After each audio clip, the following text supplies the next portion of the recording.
Eh bien, c'est une vraie personne, tout à fait. C'est une vraie personne.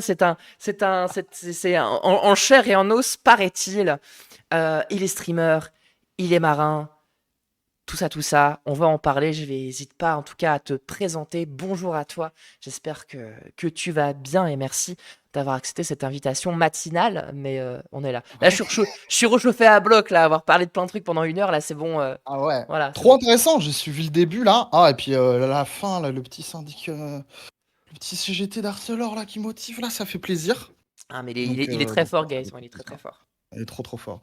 Et donc, oui, donc moi je suis Fernael, streamer depuis quelques années maintenant. Au début, comme beaucoup de gens, je faisais que du divertissement, et puis après ça a changé, mais on en parlera plus tard. Je Yes. suis marin, effectivement, de la Marine nationale, depuis maintenant plus de 13 ans. Tout Moi, de ma même. spécialité dans la Marine nationale, je suis navigateur timonier. Donc c'est moi qui conduis les navires. Voilà, le Vasco de Gama, le Ferdinand Magellan, c'est moi. Le colonialisme en moins, finalement. Et On en reparlera, ça aussi. on en reparlera forcément. Et, euh, et voilà, ce qui fait que je peux avoir un discours étonnant, on va dire, c'est que moi, je milite activement ou parfois passivement pour une extension des droits de mes frères et sœurs et autres adelphes au sein des armées, notamment sur les questions LGBT, où on essaye de faire un peu bouger les lignes qui sont difficiles à faire bouger, mais on y reviendra. Oups, attends 2 secondes là, juste au moment où tu as fini ta phrase, l'écran s'est coupé. Bah écoute, ouais, c'est un gros programme, je pense qu'on a pas mal de choses à aborder. N'hésitez pas à poser vos questions sur le chat, les amis, mettons un petit Q au début de questions, comme ça me permet de mieux les voir. On va prendre le temps d'échanger. Ouais, déjà, peut-être juste pour revenir un peu techniquement sur ce que c'est. Alors, tu as dit quoi navigateur timonier, parce qu'il y a GameWidus qui dit Marine nationale, t'as quel grade? Peut-être revenir un petit peu là-dessus et Mhm. voilà, décrire un peu aussi ce que tu fais. Moi, je pense que ça peut être pas mal qu'on ait toutes et tous une idée et un peu de ce que c'est précisément voilà, ton quotidien en tant que marin. Alors, même s'il y a eu des changements entre-temps, peut-être on en parlera. Mais Mhm. ouais, revenir un peu là-dessus pour que ce soit clair pour tout le monde. Ouais, donc moi je me suis engagé en 2012 par une école qui s'appelle l'école de Mestrance. Et cette école-là permet, avec un baccalauréat, directement devenir officier marinier. Donc c'est l'équivalent des sous-officiers pour les autres armées, donc d'être petit encadrant, quoi, technicien. Pour celles et ceux qui ont du mal avec les grades, imaginez-vous, il y a trois gros blocs. Il y a ce qu'on appelle les militaires du rang, les équipages chez nous, qui sont les opérateurs. Vous avez les officiers mariniers, sous-officiers, qui sont les techniciens. Et après, vous avez les officiers qui sont les cadres. Euh, Cadres et même plus, hein, les grands dirigeants sont ce qu'on appelle des officiers généraux. Les généraux, les amiraux. Donc moi, à 18 ans, je rentre par cette école-là. Je fais quelques années dans une spécialité, je passe rapidement, c'est pas important. Mhm. Et ensuite, donc, je commence ma formation donc en navigation. Donc là, c'est vraiment ce qu'on peut imaginer, quoi. La personne, là, sur les cartes marines, là, en train de tracer des routes, qui étudie la météo, les courants marins, tout ça, là. Ouais. Et donc, au fur et à mesure de cette formation, au bout d'un moment, on arrive à devenir le mec qui conduit les navires. J'ai aujourd'hui le grade de premier maître, qu'on me montre ce magnifique sabre qui est le mien, hein. C'est plus que de la déco, c'est mon sabre de premier maître. Et donc, je suis officier marinier supérieur. Et sur les dernières années, ce que je faisais globalement, j'étais à la tête de ce qu'on appelle la passerelle. C'est là où on conduit les navires. Et donc, j'étais un peu le chef des navigateurs et des apprentis navigateurs. Donc, je m'occupais tout autant de la logistique, de tout ce qui tournait autour de la navigation, que de la formation des plus jeunes. Des plus jeunes. Voilà. Et j'étais globalement donc, sur des bâtiments de combat, hein. Ok. Donc des grosses frégates lance-missiles, tout ce qu'on peut imaginer avec des canons dessus, ce genre de choses. Et donc c'était à viser, c'était à quelle visée les bateaux que tu conduisais? C'était pour des interventions particulières? C'était de la surveillance? C'était pourquoi précisément? Donc, notamment là, les derniers navires que j'ai faits, donc c'est des navires qui sont basés à Brest, donc qui vont être déployés dans la zone atlantique et dans les mers du Nord, donc la mer Baltique, l'océan Arctique, ce genre de choses. Ces bâtiments-là, ils sont surtout utilisés aujourd'hui pour comment dire, compléter la dissuasion nucléaire, dans le sens où on s'occupe de la sécurité, notamment des sous-marins nucléaires lanceurs d'engins, donc les sous-marins qui ont Ok.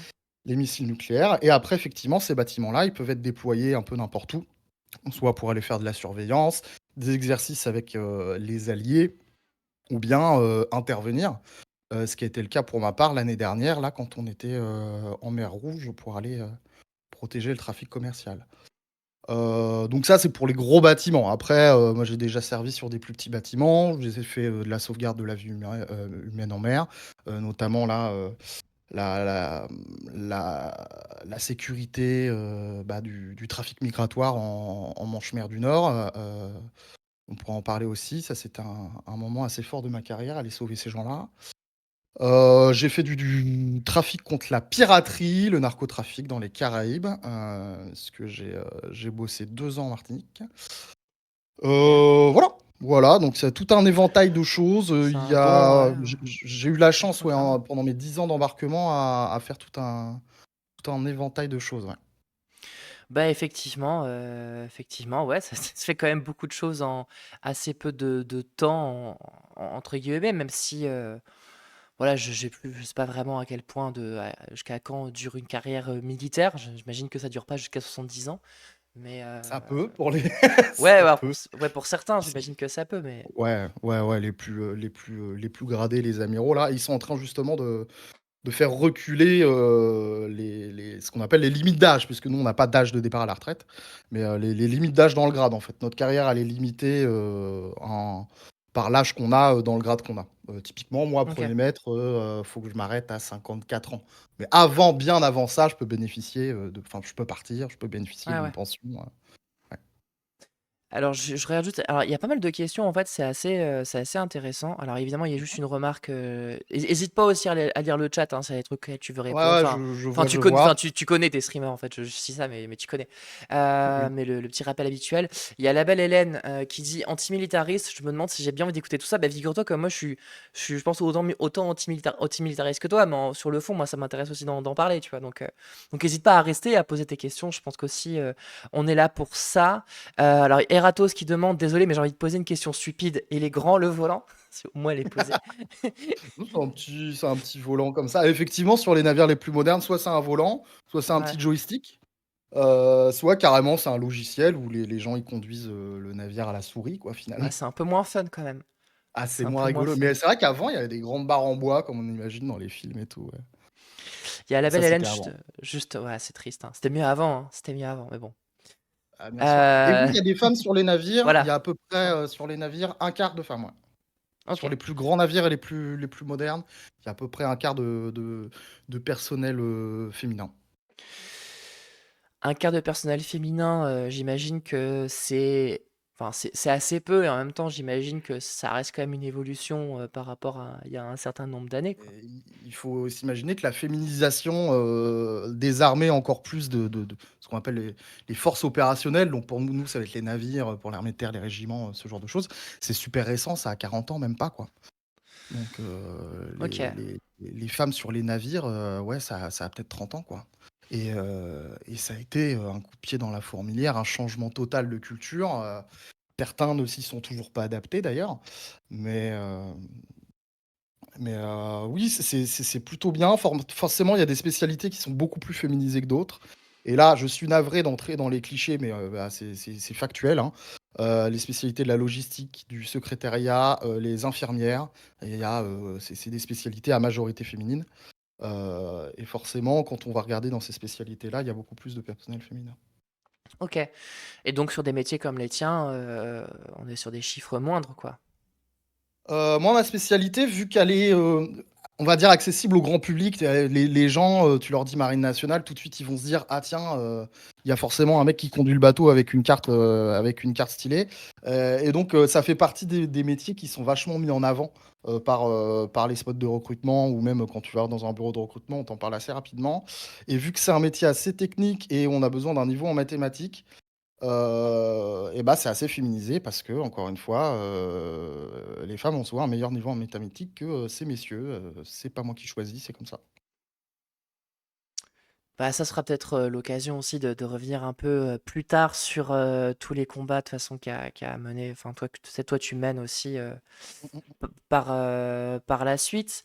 J'essaie de voir un peu s'il y a d'autres questions sur le chat, mais c'est vrai que avant de rentrer. Oula, attendez, excusez-moi, j'ai enlevé Discord. Je suis pas très bonne en internet. Euh, pour continuer un peu peut-être à parler des spécificités de ton travail avant de rentrer un peu Mmh. dans le sujet de la critique, je me demandais, aussi, j'ai oublié ma question, mais je vais y arriver. Je me réveille doucement. Mais oui, concrètement, toi, ton quotidien quand tu es sur un bateau, pour revenir peut-être un peu plus précisément là-dessus, en quoi ça consiste? Alors, j'ai vu Kwaku notamment tout à l'heure qui posait la question sur les drogues. Alors, peut-être parce que tu parlais de piraterie, je pense que c'est lié, Ouais, c'est c'est ça, lié ouais. à ça. T'as peut-être vu sa question. Ouais, revenir un peu peut-être précisément là-dessus, qu'on sache à quoi ça correspond. Alors, tu me dis officier timonier, c'est ça? Alors moi, je suis officier marinier, c'est ma catégorie de Officier grade. Mon grade, marinier, c'est ouais. 1er maître et ma Premier spécialité, maître, c'est spécialité. navigateur timonier, ouais, ma Ok, spécialité. je vais essayer de pas confondre et je vais essayer de pas faire la blague à t'appeler grand timonier parce que j'ai déjà fait sur ton chat, donc je vais pas la refaire ici, mais Oui, mais qu'est-ce que mais c'est drôle et c'est un peu mon surnom parfois à bord. On m'appelle le gros timonier en l'occurrence. ah bah j'espère que tu le prends bien en tout cas. Oui, oui, c'est bien pris. Ok. Et du coup, Ferdoway qui dit êtes-vous un pirate? Bah, du coup, voilà, peut-être justement revenir un peu sur ton quotidien, en tant que marin, quoi. Finalement, Mmh. c'est bien sur un bateau qu'à l'extérieur d'ailleurs aussi, parce que j'imagine que t'es pas tous les jours en mer, quoi. Non, non, tout à fait. Déjà, faut s'imaginer quand un navire, il est à quai, bah, en fait, les marins qui sont dessus, ils entretiennent le navire. Donc soit ils entretiennent, le matériel, la documentation, le navire en tant que tel et ils préparent la mission, les missions qui vont venir. Donc les missions, ça peut être quelques jours quand on, va, bah, typiquement, s'entraîner, donc moi, je suis basé à Brest, hein. Pour quand on va s'entraîner, là, en mer d'Iroise, ça peut durer, quelques jours. Donc là, on fait des entraînements, de lutte, donc des entraînements, de combat, des entraînements à la sécurité. Si jamais il y a un incendie, une voie d'eau à bord, ça, c'est quand même une grosse partie de ce qu'on fait, quoi. C'est les entraînements, sécurité, tout simplement. Ensuite, on va s'entraîner aussi pour, qu'on garde nos compétences techniques.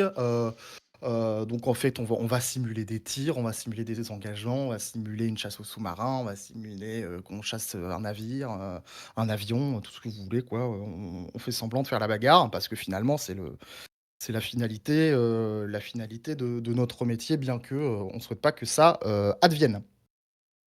Donc une journée type, moi je fais partie des gens qui font, ce qu'on appelle du quart, parce que le navire, bah, il navigue 24 heures sur 24, donc la journée elle est divisée en différents quarts, 8 heures, midi, 15 heures, 18 heures, 20 heures, minuit, 4 heures.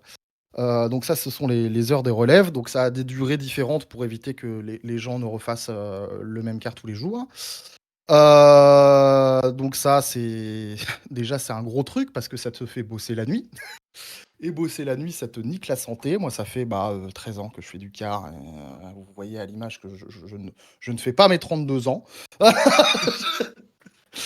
Donc déjà ça fait partie des trucs, un peu des conditions de travail qu'on peut, un peu, nourrir ma pensée, avec le temps et ensuite donc moi quand je suis de quart, je suis à la tête de la passerelle, c'est moi qui conduis le navire en fait, je suis le représentant du commandant à la mer, c'est-à-dire que le commandant, il va me dire, «Faut être à tel endroit à telle heure» et puis après ça va être à moi de me débrouiller pour être au bon endroit à la bonne heure et puis après j'ai sous mes ordres tout un tas de gens qui m'assistent, des gens qui, globalement, dont j'ai fait le métier un peu Plutôt. Alors on me pose la question, la drogue. La drogue, c'est strictement interdit dans nos rangs.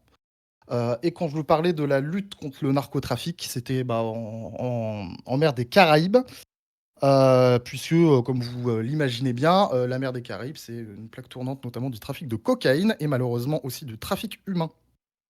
Et donc en fait, les gens qui font du trafic illicite de cocaïne, ils le font en prenant en otage des gens, enfin des trucs globalement assez peu ouf. Donc effectivement, notre boulot, à l'époque sur place, c'était, d'endiguer autant que faire se peut ce trafic-là qui est, je vous l'assure, tout à fait dégueulasse. Est-ce que tu fais beaucoup de phoques? Oui. Fleur de Hack est là pour poser les grandes questions. Euh, Tu es un peu revenu tout à l'heure, mais sur les grandes missions que tu as fait alors, merde, j'ai un peu, je suis pas très bonne en chiffres, donc j'ai oublié le nombre d'années que tu as dit. Ça faisait que tu étais. Ma phrase ne veut Ça rien fait dire. 10 ans que je navigue. Ça fait 10 ans que tu navigues. Voilà, merci de comprendre mes phrases. C'est lundi matin pour tout le monde, hein. C'est lundi matin pour tout le monde, mais on est là. Ça fait 10 ans que tu navigues. En gros, tes grandes missions, peut-être, ça a été quoi? Notamment tout ce que, j'ai pu faire en mer Baltique, notamment, quand ça commençait à vraiment sentir mauvais avec, nos amis, nos compétiteurs stratégiques russes. Je vais m'obliger parfois d'utiliser des éléments de langage, c'est, parce que je suis, obligé pour éviter de dire des bêtises, on va dire. Donc, des Hmm. fois vous allez avoir l'impression les gens d'avoir un communicant devant vous, mais en fait, c'est pour éviter de m'attirer des ennuis. Effectivement, il y en a qui ont parlé du devoir de réserve, on y reviendra. Mes grandes missions. Ouais, donc là, tout ce qui s'est passé en mer Baltique, tout simplement parce que c'est magnifique, hein, tout ce qui est Suède, Norvège, tout ça. Donc ça a été des choses qui m'ont assez marqué. Effectivement, mes 2 ans dans les Caraïbes là, de lutte contre la piraterie. Parce que c'était assez fou justement de faire des choses assez concrètes comme ça. Autre mission qui m'a marqué, voilà, ça a été les quelques semaines que j'ai fait en face du Pas-de-Calais à récupérer des gens qui étaient en train de mourir dans l'eau, quoi. Donc là, forcément, ça marque un peu quand tu te rends compte de l'horreur que c'est que ce trafic humain et ce trafic migratoire. Et donc ça a été une de mes grandes fiertés pour le coup d'avoir fait ça, d'avoir sauvé ces gens-là qui étaient en train de périr en mer. Et plus dernièrement, grosse mission là qui m'a marqué, c'est l'année dernière, je suis revenu avec mon navire du Japon. Donc on a fait littéralement Tokyo-Brest, en 3 mois et entre-temps, on a fait des navigations assez, exceptionnelles et notamment en mer Rouge, où on a, protégé le trafic commercial, des, rebelles Houthis qui visaient des navires français. Voilà, Ok. globalement les choses qui m'ont marqué.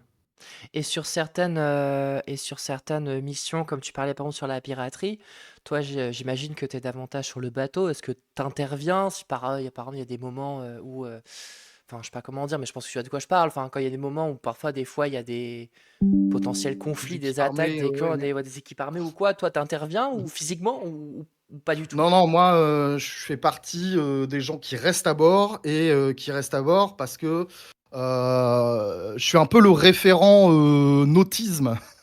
Mhm. Si tu veux, quand je suis sur un navire. C'est-à-dire que tout ce qui va être attrait, à la navigation, à l'utilisation du navire en tant que navire, ça va être vers moi qu'on va se retourner pour avoir un conseil. La personne qui va s'occuper de l'équipe armée, c'est quelqu'un qui est, spécialisé là-dedans. La personne qui va s'occuper, de l'accueil des migrants, c'est quelqu'un qui est spécialisé là-dedans.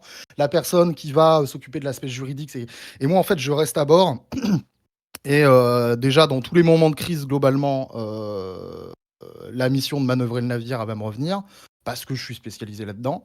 Heu et donc typiquement, quand on doit, arrêter des narcotrafiquants, bon, il y a toute une phase où on fait décoller un hélicoptère, on met à l'eau des embarcations. Bon, à ce moment-là, en fait, moi, je suis à la tête du navire, sous les ordres du commandant, bien évidemment, pour pouvoir coordonner un peu toutes ces actions-là, pouvoir les mettre en œuvre, et faire le taf. Voilà. Ok. Ok, bon, c'est d'être une question bête, mais au moins Non, il y a pas de on commence la discussion en essayant de poser les choses. J'essaie de voir un peu des questions qui peuvent rejoindre tout ce qu'on Le discute trafic depuis humain le en départ. question, c'est du trafic Migratoire, migratoire. ouais. Oui, les gens qui traversent, le Pas-de-Calais, ce sont des gens qui sont, Bah, qui se font avoir par les passeurs, hein. Les passeurs sont des gens, absolument détestables qui font traverser ces gens dans des conditions, qui mettent leur vie en danger. Donc à partir de là, Mmh. je considère que c'est un trafic humain et migratoire. Passeurs qui, en fait, profitent, hein. Alors moi, je vais peut-être me permettre un peu plus de le dire, tu le genre de choses que toi tu pourras pas dire, mais moi je peux. Heu, Hésite pas. Passeurs qui profitent, en fait, des politiques anti-immigration, je sais pas comment le dire, des politiques xénophobes. C'est les passeurs profitent de ça, parce que ça rapporte, de l'argent, mais ça met beaucoup de vies, en danger aussi. J'essaie de voir un peu d'autres questions des capitalistes pur jus les passeurs. Bah, typiquement c'est la phase noire, la phase la plus sombre, du capitalisme. Alors, j'avais d'autres questions à te poser, mais je vais devoir remettre ma caméra en marche parce qu'il y a toujours une mise en veille Ouais. automatique Ah super tiens, il y a une chiante. question qui m'intéresse, donc je vais y Vas-y, répondre. vas-y. Protection des navires commerciaux appartenant à des entreprises françaises. La CMA-CGM, les gens, hein, qu'on parle, de choses concrètes. Elles achètent une presta pour la protection. Non, non, non, non, c'est pas une presta parce qu'on n'est pas une entreprise, en fait. On est la marine nationale, on est la marine de la nation française et donc à ce titre, on doit protéger nos ressortissants. Donc forcément, vu que ce sont des navires qui sont armés par une entreprise française, il y a des Français à bord et il y a des intérêts économiques français. Et donc, en fait, c'est du devoir bah, des moyens de l'État que de protéger ces navires. Mmh. Donc, si des gens me posent la question, dans le mandat de l'opération Aspides, dont on parle actuellement, c'est un mandat purement défensif, c'est-à-dire qu'il n'y a aucune action qui est menée par des navires français sur la côte yéménite. On ne fait que protéger les navires. Donc concrètement, s'il y a un missile, une roquette qui vise un navire, on détruit le missile en question et c'est seulement ce qu'on fait. On n'attaque pas, contrairement à ce que font par exemple les Britanniques ou les Américains. Voilà. Juste une remarque, à laquelle je vais me permettre de répondre de Détine Lebo qui dit: «Les passeurs profitent, mais du coup les migrants viennent à la nage».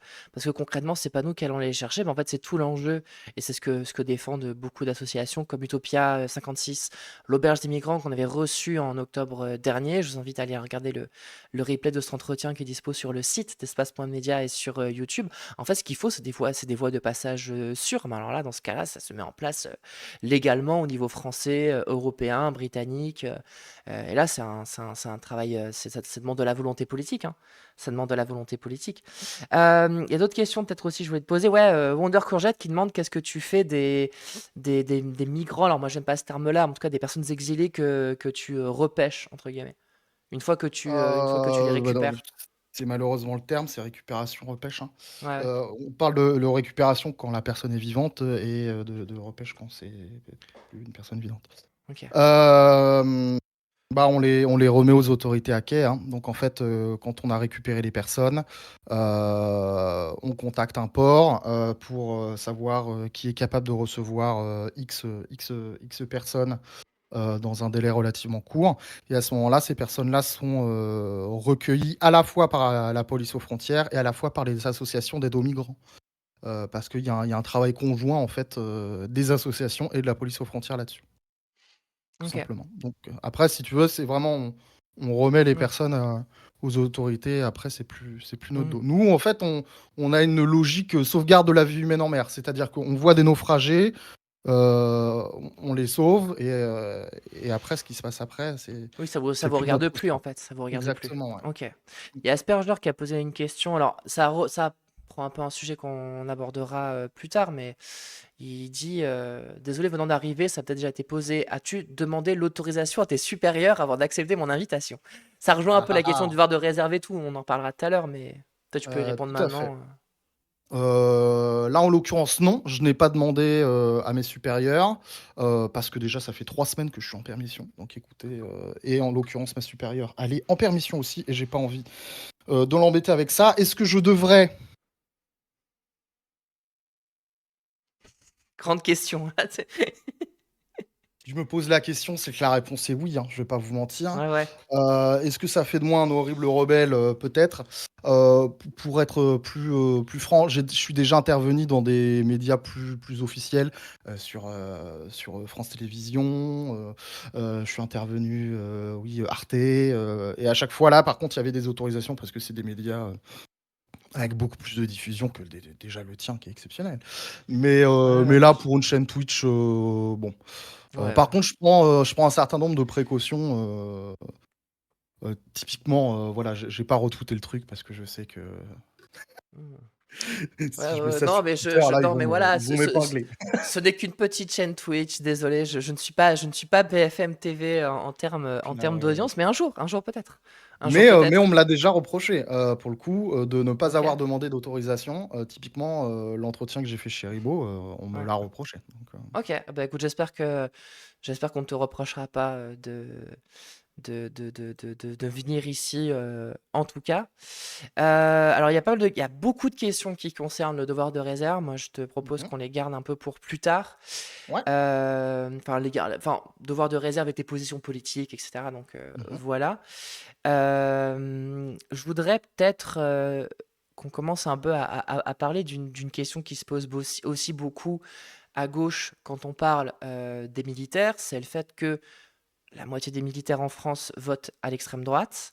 Alors, c'est-à-dire qu'il y a une moitié des militaires qui votent pas, tu me diras, qui votent pas à l'extrême droite, tu me diras. Mais bon, il y a une moitié des militaires qui votent pour l'extrême droite. C'est vrai que l'image qu'on en a, c'est que c'est un corps de métier qui est assez proche de l'extrême droite. Les figures qu'on peut en voir, enfin certaines images, certaines figures qu'on peut en voir sont assez proches de l'extrême droite. Il y a eu des scandales comme la lettre aux généraux, dans Valeurs Actuelles, enfin la lettre des généraux, pardon, dans Valeurs Actuelles il y a quelques années. L'imagerie militaire qui est beaucoup récupérée par l'extrême droite aujourd'hui. Est-ce que pour toi c'est une réalité ou c'est un fantasme gauchiste? Comment tu l'expliques et enfin comment tu l'expliques tout ça et pour toi comment on peut y répondre? Enfin, Ça fait partie effectivement de mes combats. Moi, j'ai un des mots d'ordre, c'est, pas de fachos sous les drapeaux, mais bon, c'est on va dire un vœu pieux, mais forcément, effectivement, il y a cette imagerie-là. Moi, ce que je réponds souvent à ça, c'est que, finalement, l'armée française, elle est à l'image de sa société. C'est-à-dire il y a toute une masse, de gens déjà qui n'ont parfois pas de culture politique, hein, des gens qui votent pas, enfin, très il y a quand même énormément de gens qui ouais, votent ouais. pas. Il y a des gens pas qualifiés, il y a des gens un peu qualifiés, il y a beaucoup de gens, qui sont qualifiés et il y a également, un rapport, de classe sociale, au sein des armées et souvent ce rapport est lié, à son rapport à la politique et à son positionnement politique. Ce qu'on remarque par contre effectivement, c'est qu'il y a, une proportion, des officiers, donc des cadres, à être dans un conservatisme, si ce n'est plus. Certains vont carrément parler de prosélytisme religieux ou bien même de prosélytisme réactionnaire. Dans les rangs. Là, je cite un article de François Chauvency, par exemple, qui parlait vraiment d'un prosélytisme, réactionnaire, pour ce qui est des dirigeants. Donc déjà, forcément, vu que la parole, des armées, elle se fait, quasi exclusivement, par des officiers, on va très rapidement avoir cette impression-là. Bien que le discours soit policé, que le devoir de réserve, en fait, vu que les gens qui ont dans leurs mains la communication des armées, sont des officiers, ça va rapidement, ressembler, à ça. Ensuite, il y a forcément le rapport, à la nation, à la défense de cette nation. Et forcément qu'il y a des gens qui s'engagent dans l'armée par nationalisme, en mettant, leur nation au-dessus des autres, au-dessus de celle des autres, quelque chose que, évidemment, moi je combats de toutes mes forces. Bien que me considérant, comme patriote dans le sens où, je vais, tout à fait, dire qu'il y a des valeurs qui sont, portées, par mon pays qui vont me plaire, hein. Donc, globalement, souvent on fait le truc, moi, ma France, c'est plus, celle, de Louise Michel, de Léon Blum et du Conseil national de la Résistance que, celle, des anti-défrusards, de Pétain, ou de figures, plus actuelles que vous pouvez, imaginer. Ouais, Heu tu vois, typiquement, par exemple, Louise Michel, le rapport au militarisme et à l'armée, tu vois, il est quand même. Alors, l'armée, c'était quand même bien différent à son époque, tu vois. Mais est-ce que c'est une figure que toi, en tant que militaire, par exemple, ouais, enfin, j'imagine que tu acceptes de revendiquer, mais comment tu peux le revendiquer, l'expliquer, tu vois? Là, je me fais un point de vue un peu critique, enfin, tu vois, qu'on pourrait. notamment pour remonter un peu les expressions sur le chat qui sont super intéressantes aussi, de dire, ben voilà, tu te revendiques aussi de figures qui pourraient peut-être ne pas être très en lien avec le, le fait que tu es militaire, quoi. Oui, alors après, dans la pensée de gauche, en général, l'antimilitarisme, c'est quelque chose de relativement récent et ça, faut se le dire, bien que ça a commencé effectivement, globalement durant la Commune pour des raisons, que j'estime plus historiques qu'autre chose. Là, je vais plus me rapprocher, par exemple, de la pensée d'un Jaurès, qui lui, va, non pas dire que, l'armée est intrinsèquement une mauvaise chose, mais va plutôt dire qu'il va falloir faire une nouvelle armée. Changer les rapports de domination, changer une forme de hiérarchie, changer, la manière, pour laquelle elle existe et ce qu'on va appeler, nous, sa doctrine d'emploi. Hmm. Et en fait, là est tout le questionnement et la cabriole mentale que je fais pour éviter d'être en dissonance cognitive, avec ma propre personne, c'est qu'aujourd'hui, moi, je considère que, le fait militaire, est indispensable, malheureusement. Le fait militaire est indispensable. Aujourd'hui, toute personne saine d'esprit, par contre, à mon sens, doit souhaiter que, ça ne le devienne plus, à long terme. Malheureusement aujourd'hui, on ne peut pas faire sans. On ne peut pas faire sans. Et par contre, la question qui va différer, entre un progressiste, un conservateur, un réactionnaire, ça va être comment on va utiliser cet outil. Et quelle donc va être sa doctrine d'emploi? Est-ce qu'on va on va se déployer? Est-ce qu'on va envahir d'autres pays? Est-ce qu'on va faire du néocolonialisme? Hem, c'est vraiment cette doctrine qu'il va falloir, remettre en question à minima. Ouais. Et ce qui est relativement pratique, c'est qu'aujourd'hui, la doctrine d'emploi de la France n'est plus ce qu'elle était il y a pas si longtemps que ça. Et donc, en ce sens, c'est moins gênant aujourd'hui, je pense, d'être militaire et progressiste que ça ne l'était, dans la deuxième moitié du XXe siècle et évidemment avant, quoi. Ouais, mais enfin, tu vois, comment dire? Heu, Là, tu le dis tel quel parce que c'est à un moment donné, précis, mais ça peut évoluer en fonction des considérations politiques, en fonction des volontés politiques internationales. Alors encore plus maintenant avec, l'Ukraine notamment, et cetera. Enfin, Bien sûr. mais c'est pas, c'est pas un état de fait aujourd'hui que l'armée s'est reconstituée de manière un peu permanente vis-à-vis, enfin, vis-à-vis de nouvelles interventions, de son rapport au colonialisme, etc. C'est juste qu'un politiquement, il y a cet état de fait. Le fait aussi que ces dernières années, l'armée française, dans ses interventions au point de vue international, notamment en Afrique, s'est fait un peu jeter dehors dans pas mal de pays aussi. Donc ça a pas mal fait bouger les règles. Mais malgré tout, au-delà de ça, comment tu généralement défends l'intérêt d'une armée? Il y a quelqu'un qui pose sur le chat, tant que les autres ont une armée, entend en avoir une aussi. Est-ce que c'est le centre de ta position? Comment tu défends le fait que il nous faut une armée en France? Et alors après on dit une armée, ça dépend laquelle, mais peut-être ton armée idéale à toi, ce serait quoi? Waouh! Je J'aime te pose beaucoup des la grandes question. questions, après on peut Ouais, rentrer dans les détails et tout, mais ouais, moi, j'aime bien la question. Mon armée idéale, déjà, c'est une armée qui n'intervient à l'extérieur qu'en cas de nécessité, qu'en cas d'une demande, de nos alliés, par exemple. C'est une armée, qui, n'intervient pas dans des conflits, tiers, comme ça a pu l'être, comme tu le dis, en Afrique. Mon armée, rêvée, c'est une armée qui est coordonnée avec nos alliés européens, ce qui est en partie déjà le cas, mais pas à la profondeur avec laquelle on peut l'attendre. C'est une, armée qui est, beaucoup plus, démocratique, déjà, par les décisions, qui vont vers elle. Bon, moi, je suis plutôt d'accord que le parlement ait un peu plus le droit de regard sur ce qui s'y passe, même si encore aujourd'hui en France, on peut se féliciter que ça soit, un peu le cas. L'armée dont je rêve, c'est une armée, dont, notamment, la chaîne de commandement est décorrélée, aux classes sociales. L'armée, dont je rêve, c'est une armée qui, s'intéresse, un peu plus à ses soldats qu'aux canons qu'ils mettent devant eux. Parce que, aujourd'hui, on pourra en reparler, hein, c'est très bien de faire exploser nos budgets et je m'en félicite. Néanmoins, c'est très bien d'acheter des navires, des canons, mais va falloir s'intéresser à un moment aux gens qui portent l'uniforme.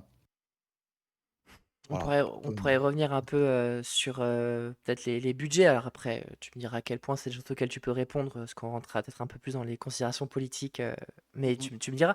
Mais ça m'intéresse aussi comme question, parce que moi je suis très critique de l'augmentation du budget des armées. Enfin, je pense que tu le sais peut-être, mais enfin, en tout cas, c'est quelque chose dont je parle quand même régulièrement. Mais pour continuer un peu ce que tu as dit, parce que tu as surtout répondu à l'armée dont tu rêves, mais peut-être moins sur pourquoi c'est forcément nécessaire d'avoir une oui, armée en pardon, France. Et ouais. est-ce que... Non, mais t'inquiète, c'est mon boulot de te rappeler les questions. Mais je vois que tu essaies d'esquiver des questions, donc une fois, je te les rappelle quand même. Est-ce qu'un un pays sans armée, un monde sans armée serait possible? Alors, je parle pas dans une utopie extrêmement lointaine, mais très concrètement, aujourd'hui, est-ce que c'est envisageable d'avoir ouais, une France démilitarisée, ou en tout cas, voilà, où l'armée n'a plus autant de place qu'aujourd'hui, quoi. Aujourd'hui, ça me semble vraiment pas envisageable, parce qu'on a, attention, élément de langage, les compétiteurs stratégiques. Ouais. Donc globalement, il y a des nations, il y a des et notamment des États dans le monde qui, littéralement, nous veulent du mal.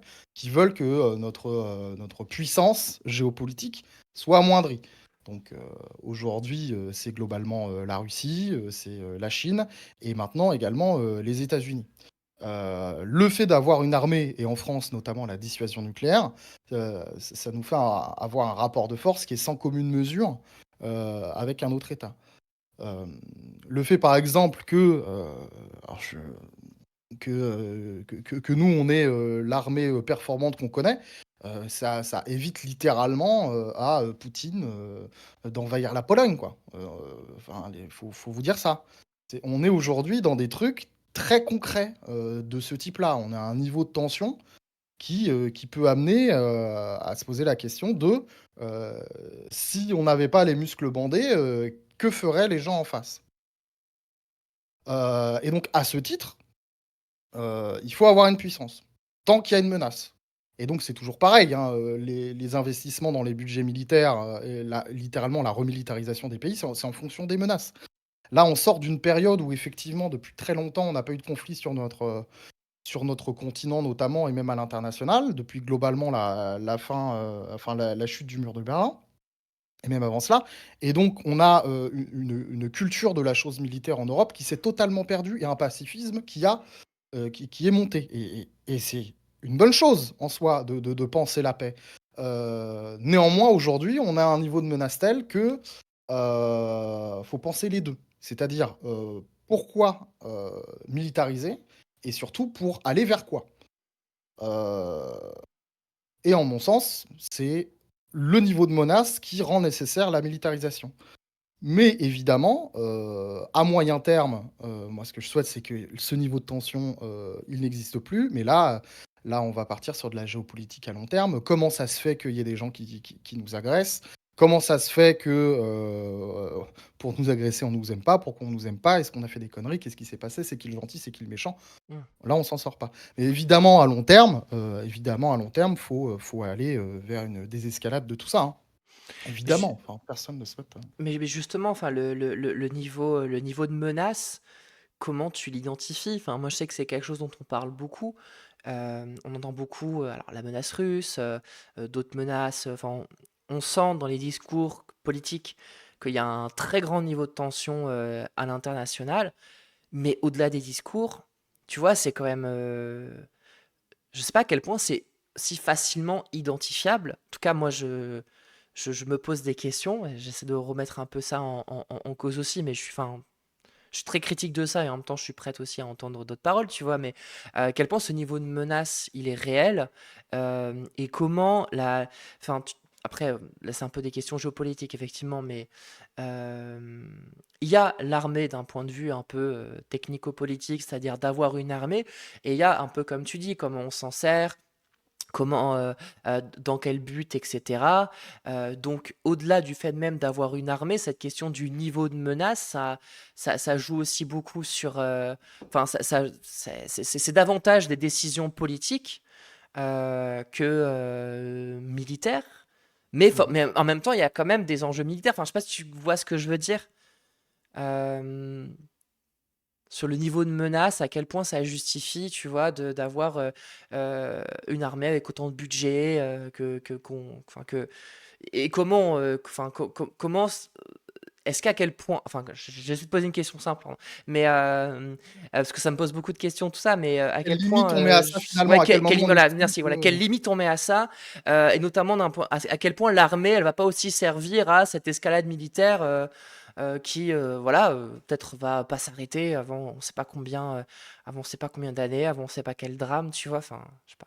Ouais, bien sûr. Le problème aussi que dans ce rapport de force, c'est que des estimations, quoi. On voit ce qui se passe diplomatiquement, comment ça a réagi, comment on échange avec nous, sachant qu'aujourd'hui, faut considérer, que le droit international n'existe plus, hein. Ça, c'est terminé, c'est une vue de l'esprit dorénavant. Donc à partir de maintenant, tout se fait par le rapport de force. Avec Heu ce qui se passe à Gaza ouais le droit international Oh oui, ça n'existe ouais plus. Je suis navré ouais pour, tous les gens, moi je suis le premier attristé de ça, mais ça n'existe plus. Donc à partir de là, c'est reparti, littéralement comme en 40 quoi. Qui peut faire quoi? Qui peut intervenir? Si je t'envahis, qu'est-ce qui se passe? Si j'envahis ton copain, qu'est-ce qui se passe?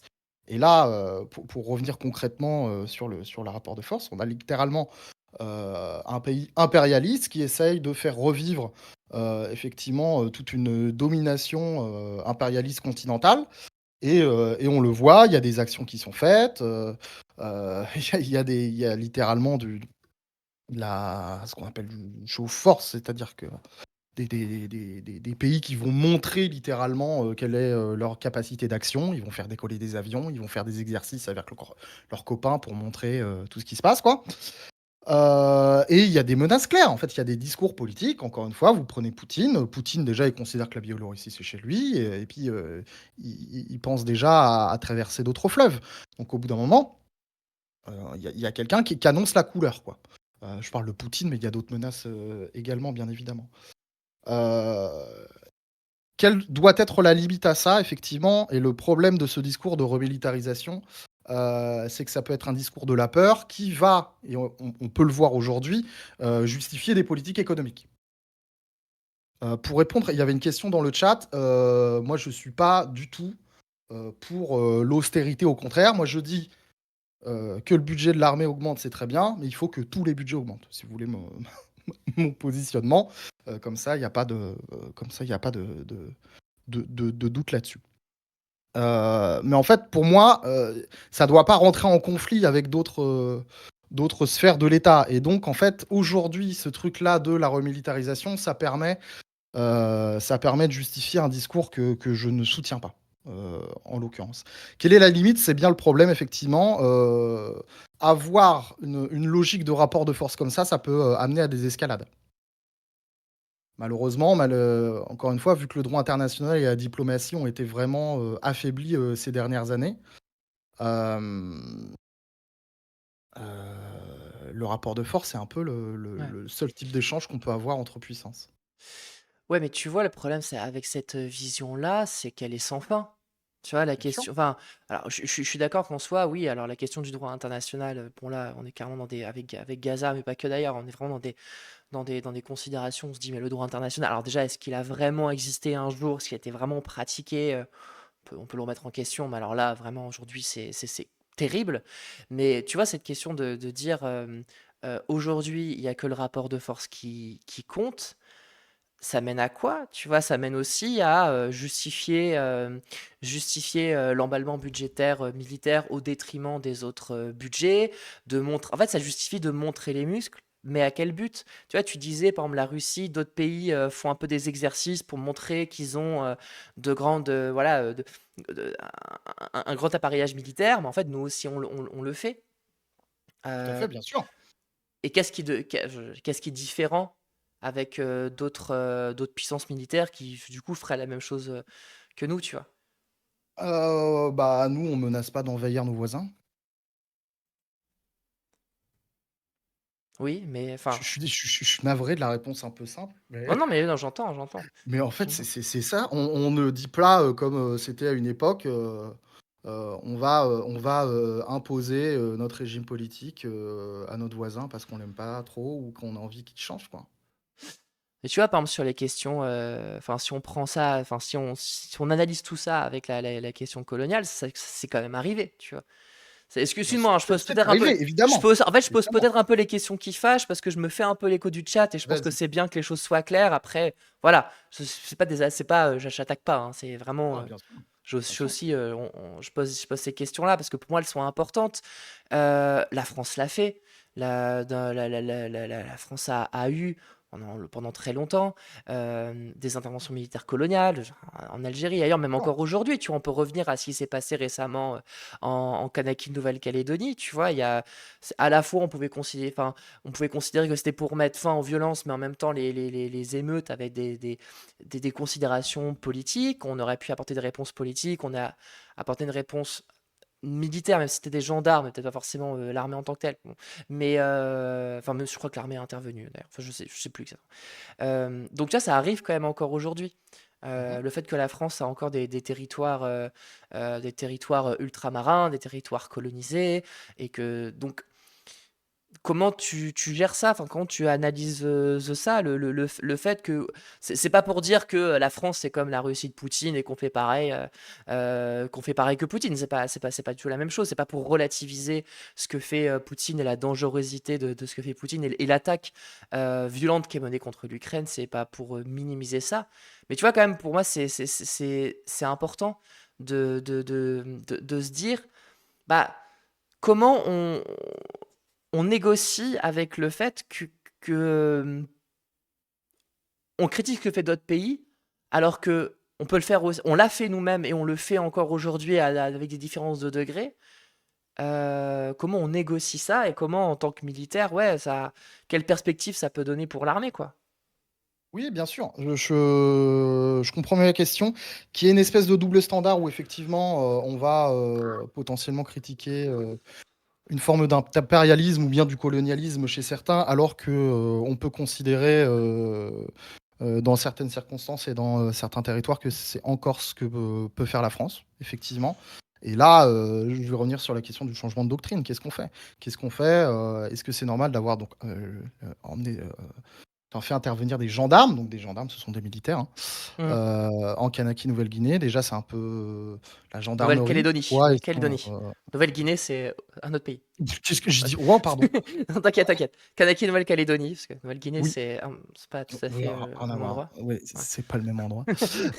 Oui, donc déjà, est-ce que, déjà l'existence de la gendarmerie, dans ces cas-là, faut remettre en question à mon sens. La doctrine d'emploi de la gendarmerie, il faut remettre en question à mon sens. Mm.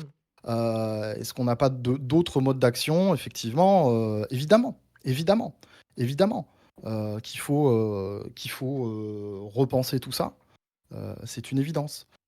Hem, que la France donne des leçons à d'autres, sur ces questions-là, c'est le jeu, ma pauvre Lucette et j'ai envie de te dire. C'est pas, Oui, oui, non, bah ça, après, bien sûr, mais. on peut se poser la question de la pertinence de ça.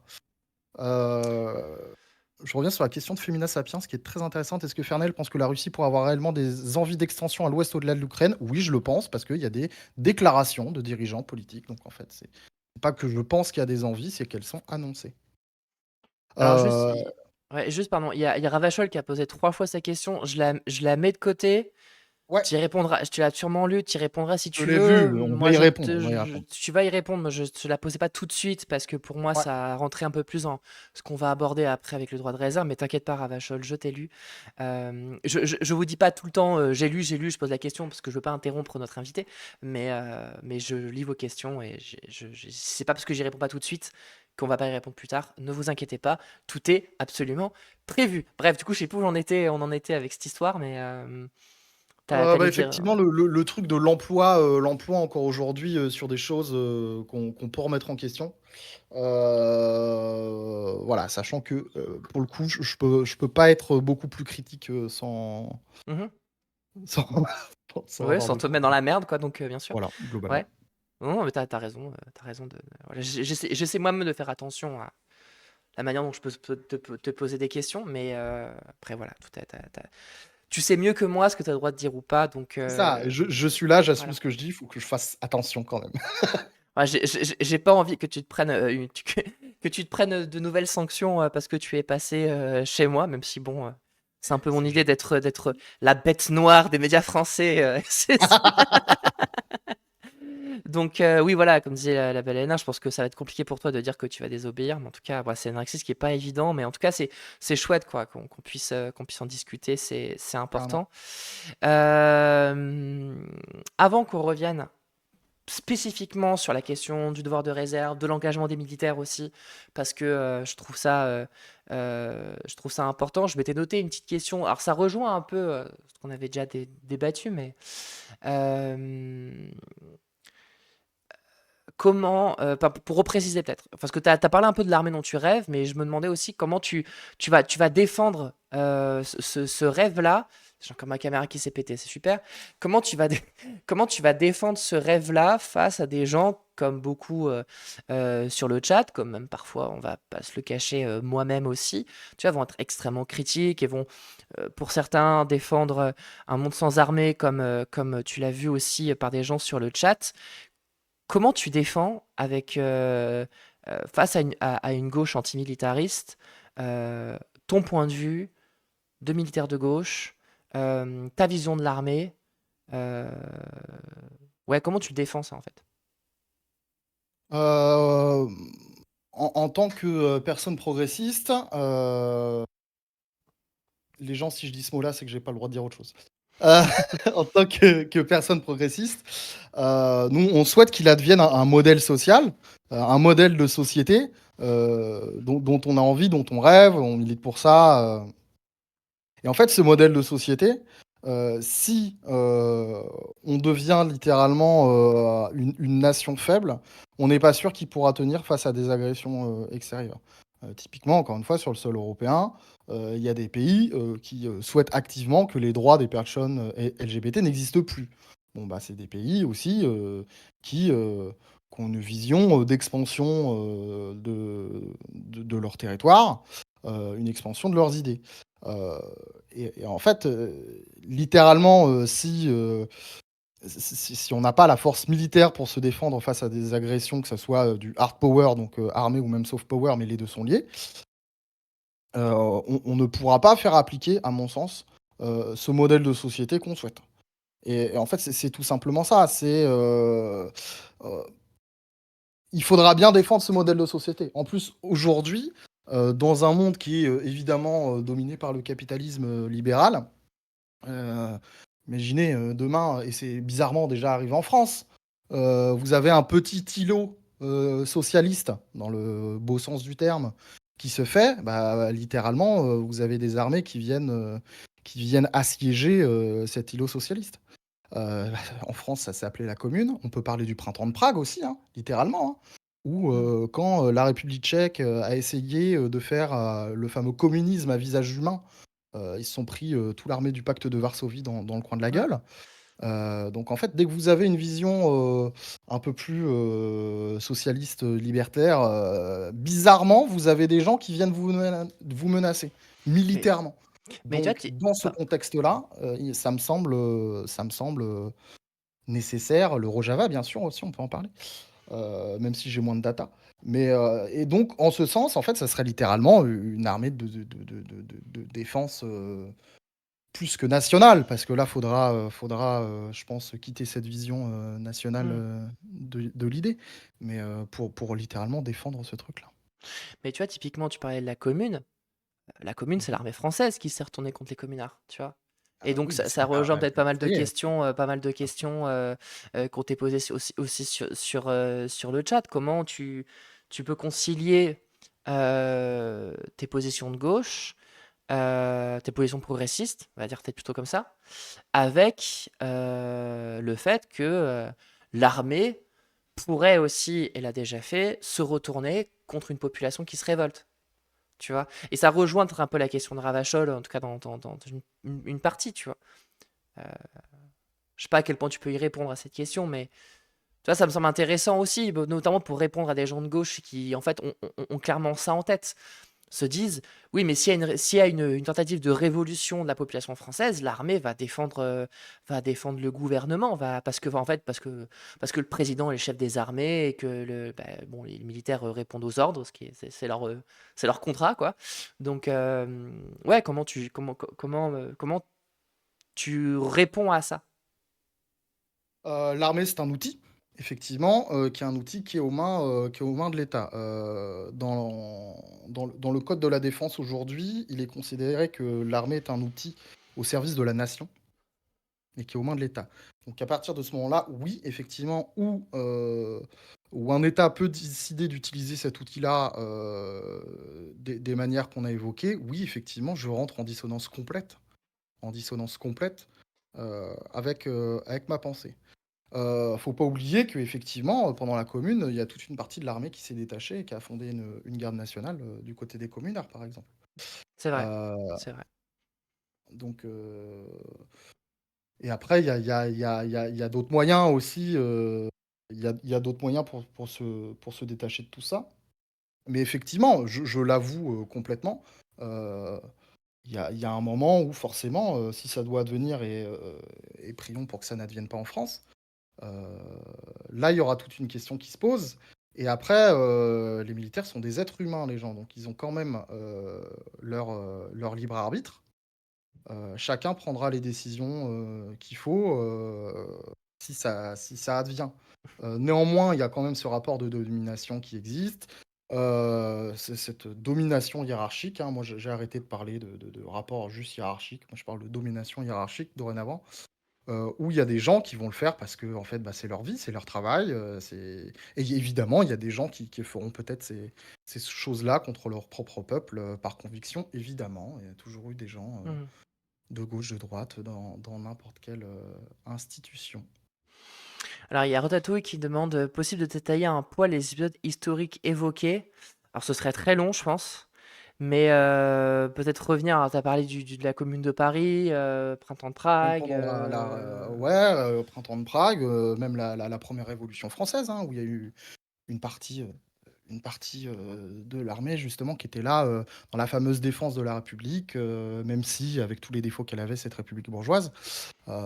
Effectivement, il y a eu, on va dire, un sursaut populaire militarisé qui a permis la défense d'un modèle politique.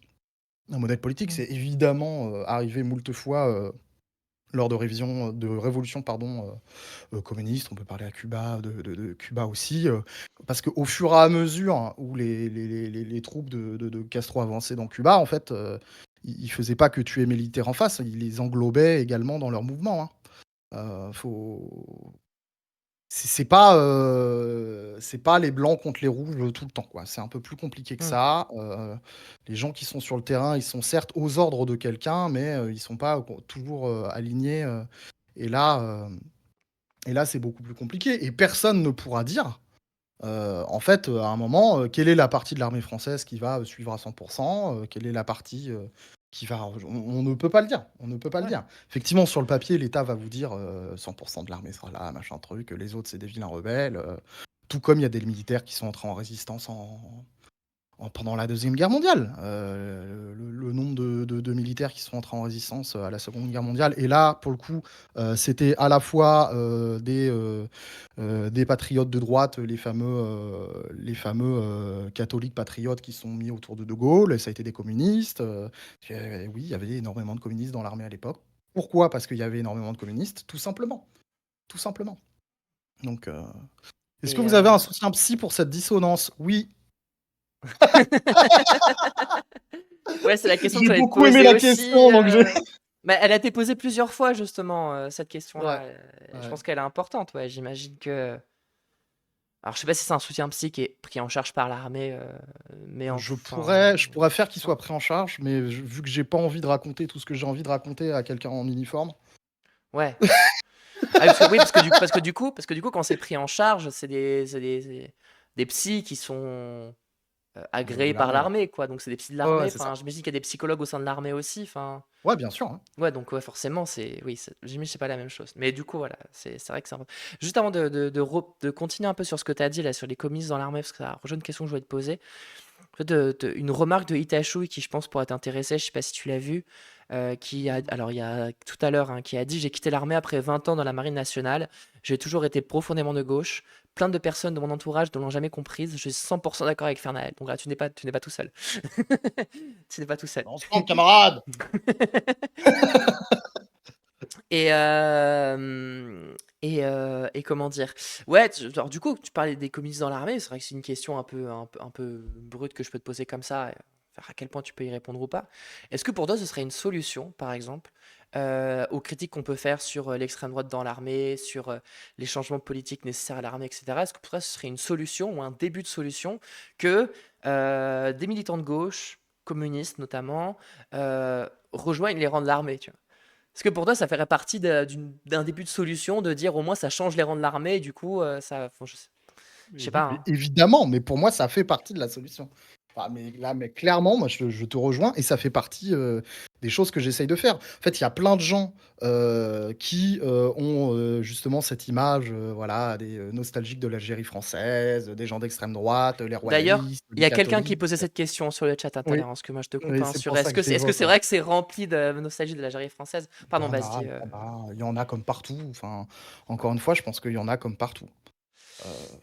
Euh, mais et par contre, ce que je dis souvent, c'est que ces gens-là, ils vont peut-être plus, enfin, avoir moins de problèmes à en parler dans les rangs, Ouais, ce qui est complètement fou. ouais, ouais. Mais Et du ouais, coup, moi, je sur la pense gauche que dans l'armée, ouais. ouais, et ça fait partie des choses que j'essaye de faire et ça fait, maintenant, quasiment 5 ans que je suis très actif sur les réseaux sociaux, que je m'affiche en tant que, marin de la marine nationale et que j'essaye de vulgariser, mon métier avec le ton que maintenant tu commences à me connaître. Mhm. Que j'affiche, ouvertement, le fait que je sois une personne LGBT, que, je suis quelqu'un d'antiraciste, d'antifasciste, au plus, fort degré possible et rien qu'avec ça, il y a plein de gens qui sont venus me voir, qui m'ont dit: «Merci Fernaël, j'hésitais, à pousser, la porte d'un bureau de recrutement parce que j'avais peur d'être entouré de fachos. Le fait qu'il y ait des gens comme toi, en fait, ça donne de l'espoir». Et une fois que ces gens-là sont dans les rangs et bah, j'ai des retours et ils me disent: On essaye de faire bouger les choses. Il y a une culture qui est en train de changer, à mon sens, pas assez rapidement. Mais Mhm. oui, on fait littéralement de l'entrisme, hein. Mais je pense que ça devrait être le cas pour justement, je parlais d'armées nouvelles, ça devrait être le cas dans tellement d'institutions qui sont aujourd'hui gangrénées par une forme de réaction. On pense évidemment à la police également. Donc la question de l'entrisme, moi, c'est quelque chose que moi, je dis souvent que je suis le ver dans le fruit, et par mes modestes moyens, on essaye de faire bouger les choses, mais on est plusieurs comme ça en taquia là. Et, et justement, on t'a dit que tu faisais partie de la communauté LGBT, le fameux lobby, que tu as ces combats-là, notamment que tu défends avec d'autres aussi. Ah ben voilà, voilà, au moins c'est clair. Au moins c'est Voilà, clair. Là, ah, putain, voilà! il est immense en plus. C'est Il est une immense, bah, couverture. j'adore les C'est mecs. un drap en fait, ton drapeau.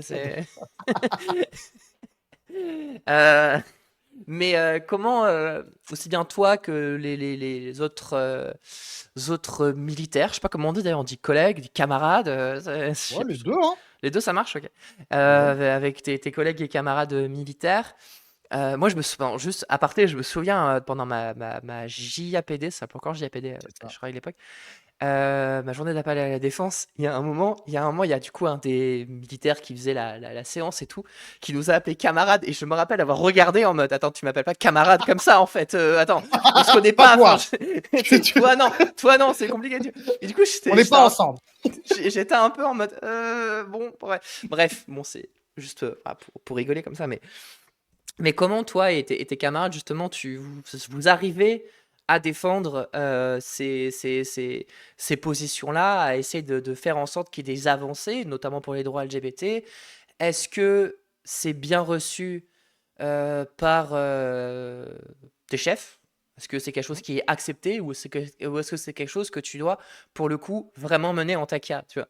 Ce Hem, il faut dire que justement la question, des droits LGBT, tout comme la question de l'antiracisme, on en est encore au niveau où, dénoncer des propos, c'est prendre un risque. Ouais. On en est encore à ce niveau-là. Donc en fait, moi, on m'a parfois reproché: «Non mais attends, tu as dénoncé un collègue parce qu'il a eu un propos raciste, tu n'es pas, heu, tu n'es pas dans l'esprit de corps, dans l'esprit d'équipage». Je dis: «Non, attends, moi quand j'ai quelqu'un qui dit des horreurs, ou qu'insulte, un de mes collègues, de sale pédé, de gouine, de ce que tu veux, ouais, en fait, je vais dénoncer. Sauf qu'en fait, il y a beaucoup de gens qui dénoncent pas parce qu'ils ont pas envie, d'aller voir leur chef. Ils ont peur justement que le chef reçoive mal la dénonciation parce que ça fonctionne que comme ça aujourd'hui. Et donc on est loin de la libération de la parole. Je sais pas, je pense qu'il y a beaucoup de gens qui sont, pour les questions LGBT, outés, c'est beaucoup plus facile de s'outer aujourd'hui qu'il y a 20-30 ans, évidemment. Mais c'est encore difficile sur bien des aspects parce qu'effectivement, si on va dénoncer, un propos raciste, à, El Famoso, officier catho tradi, qui lui-même est un immense raciste, bah, en fait, tu prends le risque de te faire, toi-même, ostraciser, ce qui a pu, m'arriver. Moi, j'étais Mmh. catalogué comme, le militaire aux cheveux bleus, fut un temps parce qu'en fait, juste, je disais: «Non mais en fait, là, tu dis un truc raciste, je tu c'est quoi l'idée, Ouais. quoi? Donc moi, c'était toujours, étape 1, je dénonce et après, bizarrement, quand tu, menaces les gens d'une sanction parce que, bah, vu le grade que j'ai, je peux faire des sanctions professionnelles, là, tout de suite, ça calme. Parce que le droit est de notre côté, c'est plutôt une affaire de libération de la parole, Mmh. en fait. Il y a Kolkabé qui dit: «J'ai l'impression que c'est quand même pire dans l'armée que dans le reste de la société». Moi, ça me pose aussi la question, c'est que tu es enfin, bon, après, voilà, la loi, l'application de la loi, parfois, ça vaut ce que ça vaut, mais on est quand même censé avoir la loi, quoi, tu vois? Tu es quand même censé avoir la loi de ton côté quand tu vas remonter à tes supérieurs des propos racistes, des propos LGBT-phobes qui sont censés être interdits, tu vois, punis par la loi. Et pourtant, le fait que ce soit aussi mal reçu, ça témoigne d'une ambiance au sein de l'armée aussi, quoi. Alors Une qui a peut-être culture qui changé hein. en 20-30 ans, comme tu dis, mais qui existe encore aujourd'hui, quoi. Oui et moi, Metavic, elle existe notamment parce que, les sphères dirigeantes dans l'armée, ce sont des sphères qui, déjà d'une manière générale, mais encore plus dans la marine nationale et sociologiquement, héritière de la noblesse. On en est à ce niveau-là, en fait, de gens, qui ont, 1 à 2 particules, et qui, dirigent, une partie, substantielle, de nos armées. On est encore à ce niveau-là, donc si vous voulez, en fait, c'est là qui est difficile d'avoir un discours progressiste. C'est-à-dire qu'on pour le coup, je disais que, ah mais au-dessus des bourgeois, crayons, on est vraiment sur des nobles, hein. Hem, il y a une dissonance entre, le discours progressiste qu'on peut avoir, notamment nous dans les sphères internet où, on veut aller loin, on veut aller vite, on veut dénoncer et moi ce que les clés, les outils que je vais avoir, dans les rangs où déjà la dénonciation d'un propos, c'est aller loin, c'est aller loin, en fait. Alors, mais vous imaginez pas quand j'aborde la question de la transidentité, avec des collègues au même niveau que moi, hiérarchiques ou bien, avec des officiers, les gens, ils sont en LV1, question LGBT, ils ne comprennent pas ce qui se passe, ils ne comprennent même pas les termes, ça, c'est pour les gens, on va dire, innocents, quand c'est pas, de la dénonciation, pure et dure ou de la haine, donc c'est vraiment, ce qu'on fait, c'est juste mettre le pied dans la porte, quoi. On est vraiment au tout début, d'un changement de culture, mais avec les rapports de domination que vous connaissez et qui, peuvent parfois être, exacerbés, dans les rangs au vu du rapport de domination hiérarchique, Mmh. auquel, on fait face. Oui, donc en fait, l'armée est évidemment pas différente du reste de la société, mais c'est vrai que c'est la hiérarchie aussi qui peut beaucoup jouer sur le fait qu'il y ait des changements ou pas. Est-ce que toi, en 10 ans, tu as pu observer des changements quand même? Bien sûr. Oui, j'ai quand même observé des changements, typiquement, moi, il y avait un certain nombre d'unités. Au début, je ne faisais pas mon coming out. Maintenant, il y a aucun problème à le faire. Typiquement, moi, j'ai eu la chance et l'honneur, d'accompagner, le premier mec trans, post-transition dans son parcours d'engagement. Le mec, c'était son rêve de devenir, marin de la marine nationale et vu que c'était le premier mec trans post-transition, qui concourait, ça a été, une révolution pour l'institution. Comment est-ce qu'on va faire pour intégrer ce gars-là? Quelles conditions? Il a été obligé de faire, plusieurs dossiers, jusqu'à 3 dossiers d'engagement parce les 2 premiers ont été refusés. Trop bizarre pour raisons médico-psychologiques. Ouais. Donc par exemple, tu vois, là, on est sur quelque chose qui change et aujourd'hui, ce mec-là, il est dans les rangs, il est félicité par ses supérieurs à longueur de journée parce qu'il est excellent, mais par contre, évidemment, il subit toujours, bah, des discriminations, Mmh. au vu de sa transidentité, quoi et ça, c'est complètement fou donc tu vois, il y a des pas, quoi. Il y a des pas, il y a des choses qui avancent, c'est sûr que quand, on a notre pensée, ça avance pas à la vitesse à laquelle on souhaite, mais on est tellement sur une institution monolithique où c'est difficile de faire changer les choses, il y a encore, énormément de choses qui vont pas bien, mais step by step, on Ouais. avance, quoi.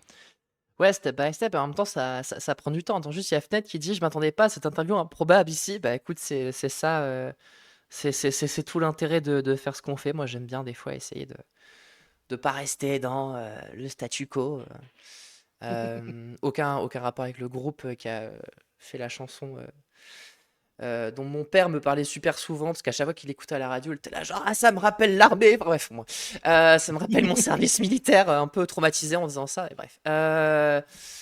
Ouais, merde, ce que je voulais en dire du coup avec cette anecdote, je vais un peu je vais un peu dans tous les sens. Mais oui, tu vois, enfin, heu, il y a des avancées step by step et en même temps, encore plus au vu du contexte politique aujourd'hui, est-ce que, le step by step, c'est pas trop lent, tu vois?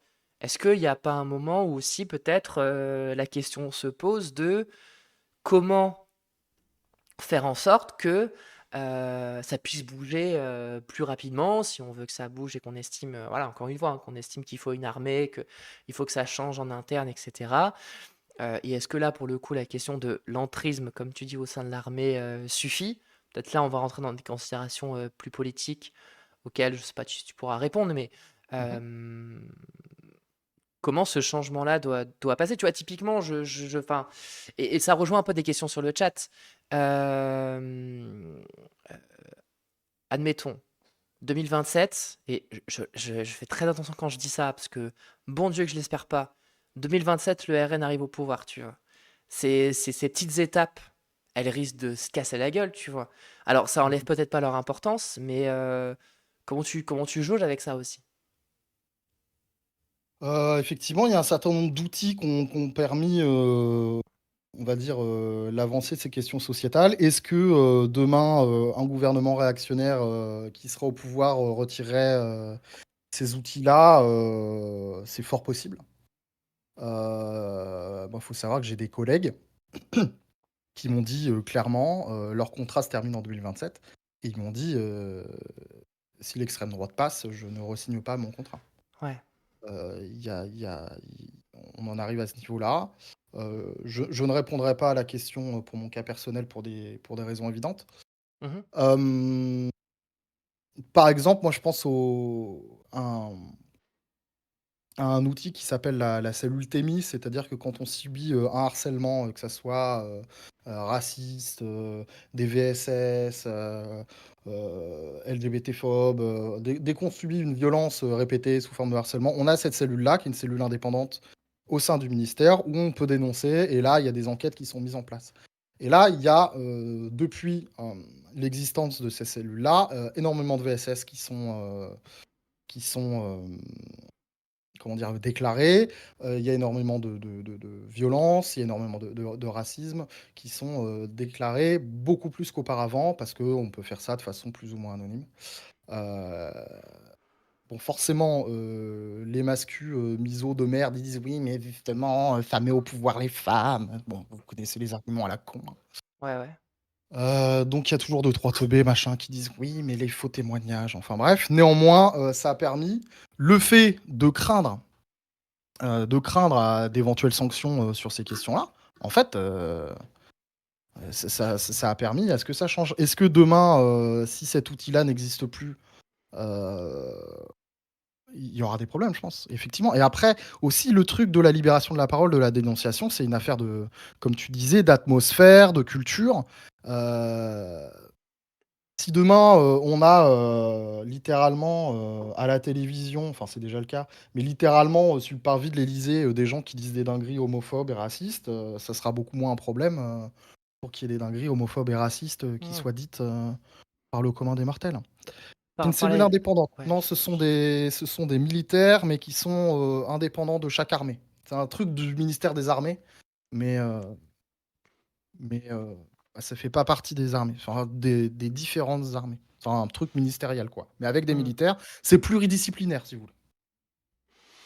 Bah, Zoé Rowe qui justement pose aussi une autre question intéressante par rapport à tout ça, qui demande: «Est-ce que tu as ressenti une sorte de frein dans ta carrière depuis que tu milites?» Alors est-ce qu'on peut Oui, vraiment dire, militer, au sein du non, au sein militaire, au on n'a sein pas le d'une droit, armée? hein. Mais ouais. On n'a pas le droit, mais même si moi je considère que ce que je fais, c'est du militantisme. Hem, oui, bien sûr, il y a des gens qui sont ostracisés, parce qu'ils ont un discours, moi littéralement, en ce moment, ma carrière, elle est, fortement ralentie parce que j'ai eu, l'audace, de critiquer quelque peu des décisions de mon commandement, et ce, de manière, tout à fait, légale, officielle et par les canaux qui existent déjà de représentation du personnel. Que j'ai eu la chance d'être représentant, de ma catégorie de grade, sur mon dernier navire. Donc, je représentais à peu près, 80 officiers mariniers, et donc, à ce titre, je pouvais, transmettre à mon commandement un certain nombre d'observations, heu faites par mes confrères et mes consoeurs, un certain nombre de ces observations n'ont pas été, appréciées par mon commandement qui me l'a fait savoir, et depuis ma carrière est quelque peu ralentie, donc, ouais. Et comment tu enfin, un peu technique, question, mais comment ça marche d'être représentant du personnel, sachant qu'il me semble, les militaires n'ont pas le droit de se syndiquer? Non, Comment ça marche? C'est pas les mêmes représentants du personnel, en tout cas, comme ça pourrait être des délégués syndicaux, quoi. C'est pas exactement la même tout à chose. fait. Ouais, ouais, c'est ce qu'on appelle des représentants de catégorie, donc j'avais évoqué les catégories de grade un peu plus tôt, et chaque catégorie de grade va avoir un représentant élu. Et donc OK. régulièrement, il y a des commissions, en fait, où il va y avoir globalement, l'état-major de l'unité et les représentants de catégorie, qui vont échanger d'un certain nombre de sujets. Donc très souvent, c'est assez policé, hein, il y a un petit côté, allez, courtisan, je vais dire le Mmh. terme, on assume aujourd'hui. C'est très policé, et en fait, c'est très peu habituel que des vraies critiques, remontent, quoi. Et donc, moi, j'ai eu l'audace de le faire, bah, voilà, hein, est arrivé ce qui est arrivé. On me redemande mon grade, je suis premier maître, c'est l'équivalent d'adjudant dans l'armée de terre, donc je suis officier marinier supérieur. Mais, en fait, moi, c'est toujours la même question que je me pose, quoi. C'est que, tu disais que que c'est assez courtisan, que toi-même, quand tu disais des choses, c'était très, bon, un peu légaliste, quoi. C'était voilà, il y a des discriminations, il y a des choses qui vont pas, faut faire respecter la loi. C'était même pas, tu demandais, par exemple, comme ça pourrait être le cas de délégués syndicaux, à avoir des droits nouveaux, des augmentations de salaire, etc. Enfin, c'est pas des trucs c'est pas tout à fait de cet ordre-là. Mais pourquoi ça se fait que c'est aussi mal reçu, quoi? Ah, parce qu'il y a une culture de la toute-puissance du commandement et de la verticalité du pouvoir, dans l'armée, alors, l'immense majorité, de la sphère politique dira: «Mais encore heureux, hein, parce que, sinon c'est la mutinerie». Donc, faut pas que ça devienne, enfin, faut pas donner trop de pouvoir aux soldats, bon, évidemment. Mmh. Et en fait, cette culture de la verticalité qui est que vous liez maintenant, vous l'avez compris en tout cas, que moi je me permets de lier, hem, au milieu social d'où viennent ces gens. Donc, je rappelle que c'est, la noblesse et évidemment la bourgeoisie. Moi, on m'a littéralement dit, un officier m'a un jour littéralement dit, c'est du devoir que des gens de mon sang que de commander des gens comme vous. OK, ouais, oui, On en c'est est à ce niveau-là. la C'est-à-dire que la la pour la eux, phrase est particulière, ouais, c'est très vieille France, ah ouais.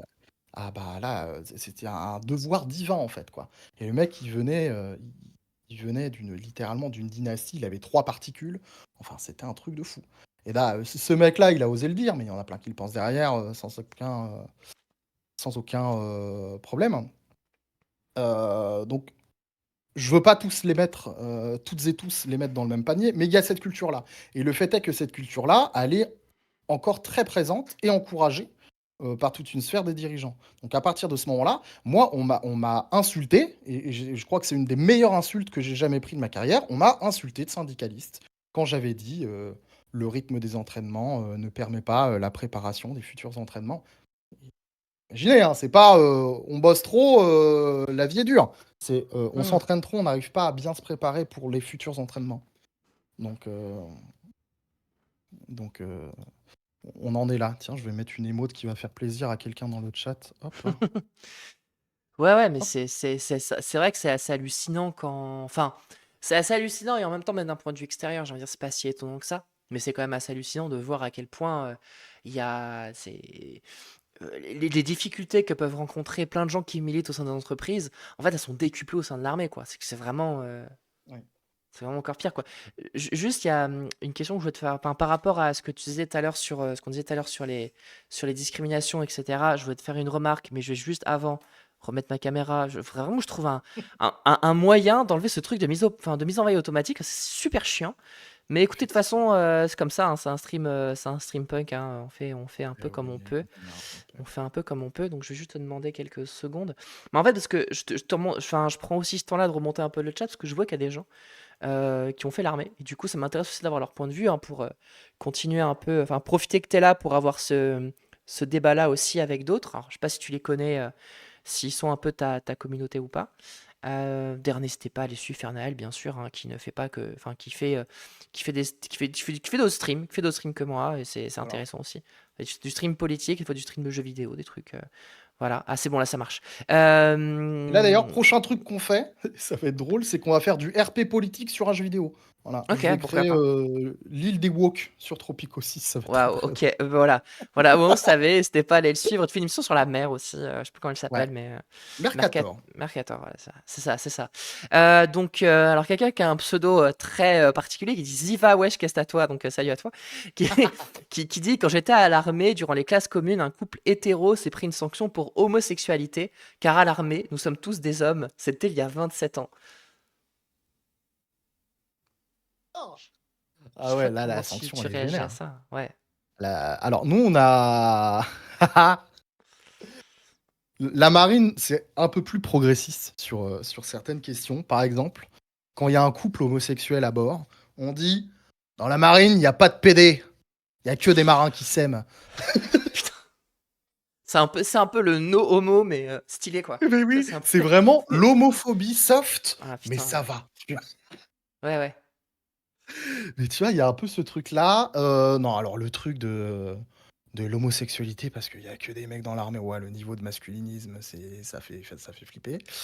Hem, oh, ça, ce que j'en pense, c'est qu'aujourd'hui, ça serait impossible de sanctionner pour ça. Par contre, tu peux sanctionner, un couple quand le fait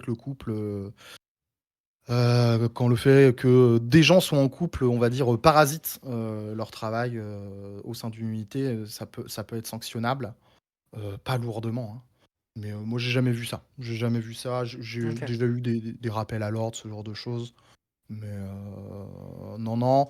Encore une fois, sur la question LGBT, il y a toujours des couples qui se forment, notamment sur les navires, hein, parce que la promiscuité, hein.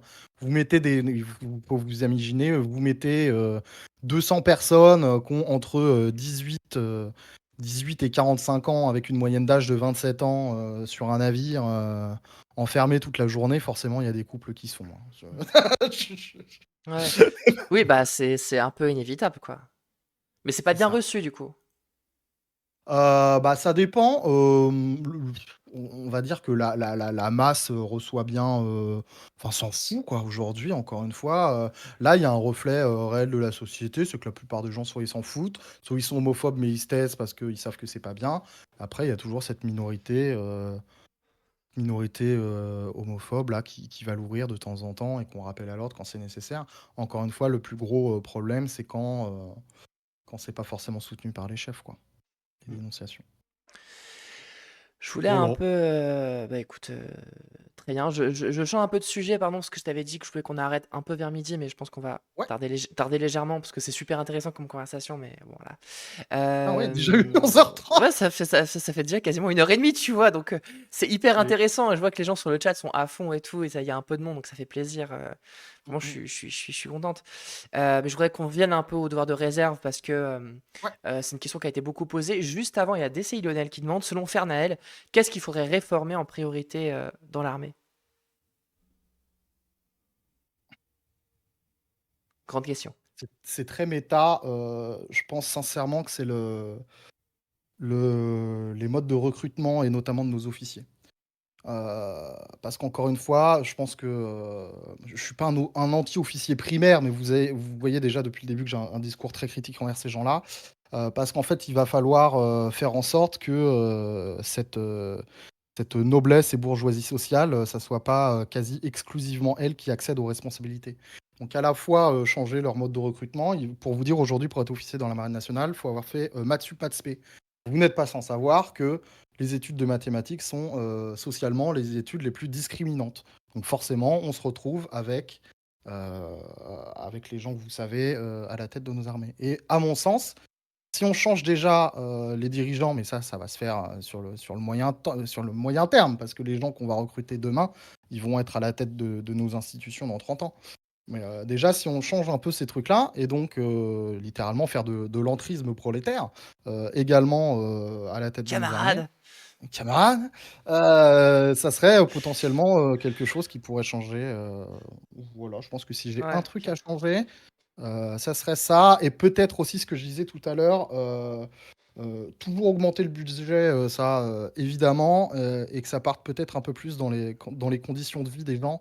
Donc globalement, la solde, donc le salaire et les logements, les infrastructures plutôt que, dans les canons, les bombes, et autres, navires. Ouais, ce qui est pas trop le cas actuellement avec les Ouais. visées Je vais chercher budgétaires un thé, je du reviens dans une moment. seconde. Pas de souci, pas de souci. Ah bah écoute, moi pendant ce temps, je vais vous lire un peu sur le chat. Au lieu d'aller en manif, passer concours d'officier. Bah attendez, elle a les gauchistes, en vrai, mais au bout d'un moment, faut. Faut y aller quoi, non? Vous croyez que ça se passe comment la vie? C'est on va en manif et puis merci, au revoir? Non, non, attendez, faut se bouger un peu. Je vous lis un peu sur le chat. Donc les officiers, ils doivent diriger des gens, mais ils connaissent que les équations, pas mal comme formation. Bah écoute, je sais pas, diriger des gens, c'est comme faire des maths, hein, ça marche pas comme ça. C'est des questions d'équations, hein. Dans un monde capitaliste, ça marche, non? Louise est déçue, elle se rend compte qu'elle a un chat de style militarisme. Bah franchement, en vrai, enfin très sincèrement, je suis très contente parce que moi j'avais un peu peur qu'il y ait ouais, des gens qui posent des questions un peu provoques par antimilitarisme un peu zinzin. Mais franchement, c'est hyper intéressant de voir qu'il y a du monde. Enfin, vous avez des questions super pertinentes et tout. Donc, en vrai, franchement, je suis contente. Enfin, déjà, parce que moi, en vrai, le sujet m'intéresse. Parce que moi, je viens un peu de là, niveau familial et tout. Et donc, moi, ça m'intéresse de fou, quoi, comme question. Alors, je suis toujours très critique, hein, mais c'est intéressant. Et donc, ouais, voir que ça vous intéresse, c'est cool, quoi. C'est cool. Et donc, ouais, Jen Sioban, pardon, qui disait c'est quoi la proportion de gens dans un navire de 200 Fernal le disait tout à l'heure, Un c'est quart. à peu près un quart de femmes, ouais. Donc, c'est pas beaucoup, mais c'est mieux qu'à 20 ans, parce qu'il n'y avait pas du tout. Enfin, donc, ouais, donc bon, c'est quand même plutôt cool. On a même pas dit les marins, c'est les taxis pour les vrais soldats. C'est ça quoi? J'ai pas compris ta question, Fleur d'Oie. J'aime bien. Sondage des viewers qui ont fait l'armée. Bah écoutez, on peut, hein, on peut faire un sondage. Qui a fait l'armée ici? Mais ouais, et pour les gens qui arrivent un peu en cours de route, ne vous inquiétez pas, il y aura la VOD de l'interview de toute manière. Question personnelle, si tu le veux bien, de quel milieu viens-tu? Je crois que tu en as un petit peu parlé au début. Si tu veux peut-être revenir là-dessus vite fait et après on passe au devoir de Ouais, réserve. ouais, ouais, prolo, fils de prolo. Moi, ma mère elle travaille dans la restauration publique et mon père est fonctionnaire de mairie. Voilà. Ok. Petit-fils de cheminot, arrière-petit-fils de cheminot.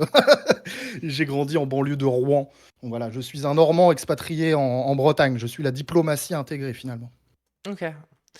Mais tu penses que vous êtes. Enfin, il y a beaucoup de prolos, un peu dans ton cas, à l'armée ou. Mais c'est l'immense majorité. Ok. C'est l'immense majorité, et notamment dans l'armée de terre, hein, qui demande un niveau de qualification technique plus faible. Et surtout dans l'armée de terre, il y a une culture de la masse. Donc si tu veux, pour un mec de mon grade, va y avoir un adjudant dans l'armée de terre, il va avoir 20 soldats sous ses ordres, par exemple. Alors que moi, je vais avoir 4 techniciens, par exemple. Hmm. Donc mais il y a vraiment une culture de la masse, et de la masse pas très formée scolairement, donc forcément du prolo. Tiens, je vais répondre aussi dans le chat, du coup, Ouais, vas-y, dans hein. le sondage. Vas-y, vas-y. Il y a un sondage, hein, n'hésitez pas. Bon, j'imagine que toi, tu vas répondre oui, parce que. Oui.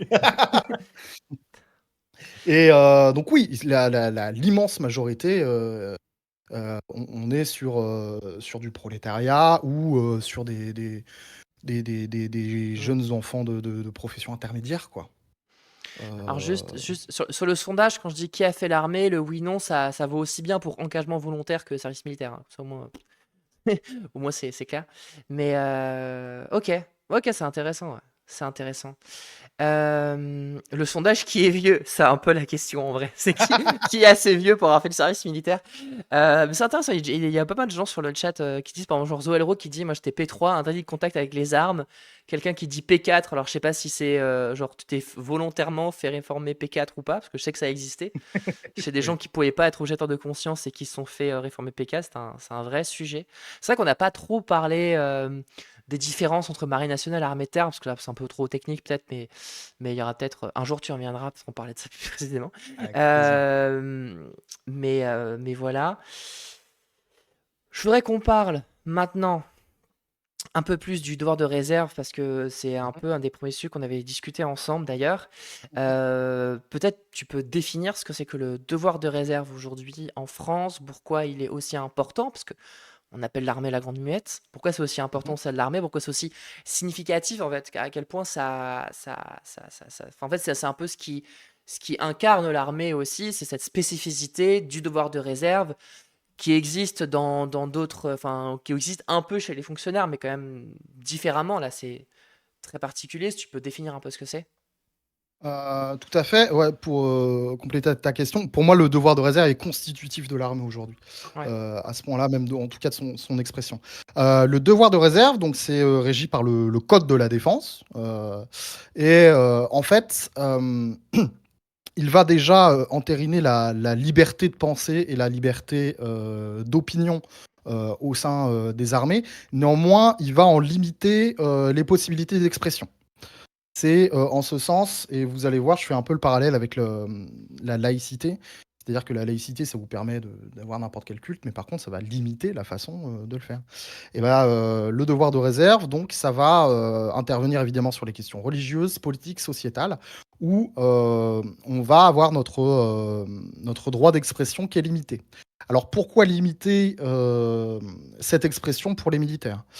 Euh, L'armée française, donc c'est une armée qui est au service de la nation, et qui représente, en tout cas qui est censée représenter la nation. En ce sens, ça serait malvenu que des dirigeants militaires, notamment haut placés, prennent part dans des affaires publiques. Si on fait intervenir la question notamment politique ou religieuse dans le discours de responsables politiques, ça va donner des biais, ça va donner une image de l'institution qui n'est pas neutre. Et également, on peut parler du biais d'autorité, qui fait que forcément, si on va avoir des dirigeants militaires qui ont un discours politique, philosophique ou religieux, ça va impacter leurs hommes, et donc potentiellement leur neutralité. En ce sens, moi j'ai toujours considéré que le devoir de réserve, comme il existe aujourd'hui, c'est une bonne chose pour éviter ça, puisque c'est bien connu qu'en France, Ça n'est absolument jamais arrivé que des militaires usent de leur pouvoir pour prendre le pouvoir. Jamais, Euh, Ça n'est jamais arrivé. jamais. Et donc, globalement, ça permet d'éviter ça. Le dernier coup en date, c'était évidemment les putschistes d'Alger. Et effectivement, on pourrait parler de la tribune des généraux Ouais, je voudrais qui. qu'on en parle après, ouais. Ouais. On en parlera après. Et donc effectivement, c'est une limitation d'un devoir qui est très spécifique et qui est lié à cette profession. Pourquoi il est différent de celui des fonctionnaires, je ne saurais très sincèrement pas le... Ouais, c'est peut-être dû au fait qu'on ait littéralement la force armée dans les mains, quoi. Et donc un pouvoir potentiel qui est bien supérieur avec, on les embrasse bien évidemment, les professeurs ou les fonctionnaires municipaux. Hem, Ok. Par contre, ce qui va nous différencier, encore, dans, cette, expression, c'est qu'effectivement, on ne peut pas rejoindre un parti politique et on ne peut pas, se syndiquer. Donc là, c'est quelque chose par contre qui va vraiment différencier un fonctionnaire d'un militaire, c'est l'interdiction, d'adhésion à un parti politique et Ok. l'interdiction, de se syndiquer. Il y a une raison particulière à ça ou enfin, c'était un peu comme tu disais tout à l'heure, c'est parce que vous avez la Toujours la force même, armée dans les ouais. mains, donc ouais, OK. Ouais, c'est toujours la même, c'est pour éviter, de dire déjà qu'un parti, par exemple, puisse se revendiquer, bien que ça ait été fait dernièrement. Regardez, on a, le, colonel machin, le général truc, qui se Oui, présente, pour nous. complètement. Littéralement, c'est arrivé pour les Républicains avec le général Gomard qui a été élu, député européen et qui apparaît en uniforme sur, le document de campagne, ce qui est tout à fait illégal! Ouais, oui. Et oui, et il y a aussi des gens qui posent la question sur le droit de grève. Vous avez pas le droit de faire grève non plus. Non, pas de grève. Pas de grève, pour, j'imagine éviter les mutineries, pour éviter Ouais, qu'effectivement, c'est ça. Là, je vais avoir un avis peut-être un peu plus réservé. Je pense on pourrait penser, à une forme de grève un peu, contrôlée, qui pourrait, exister. Alors il faut savoir que, l'absence de syndicalisme au sein des armées, ça a été, épinglé par la Cour européenne des droits de l'homme. La France a été épinglée là-dessus. On a créé OK. des associations de représentation qui n'ont absolument aucun pouvoir, si ce n'est Mmh. consultatif, et qui n'ont absolument rien changé. Ouais. Tu serais favorable, toi, par exemple, à pouvoir te syndiquer? Oui. OK.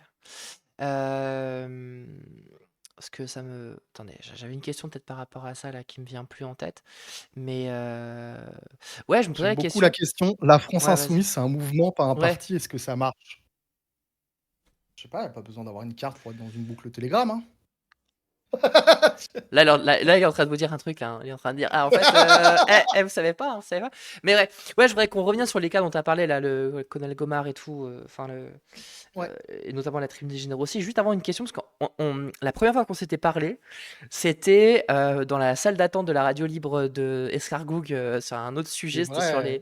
les religions. C'était assez marrant et tu parlais justement des pratiques religieuses, de la laïcité, etc. Est-ce que la pratique religieuse est autorisée au sein des armées et comment?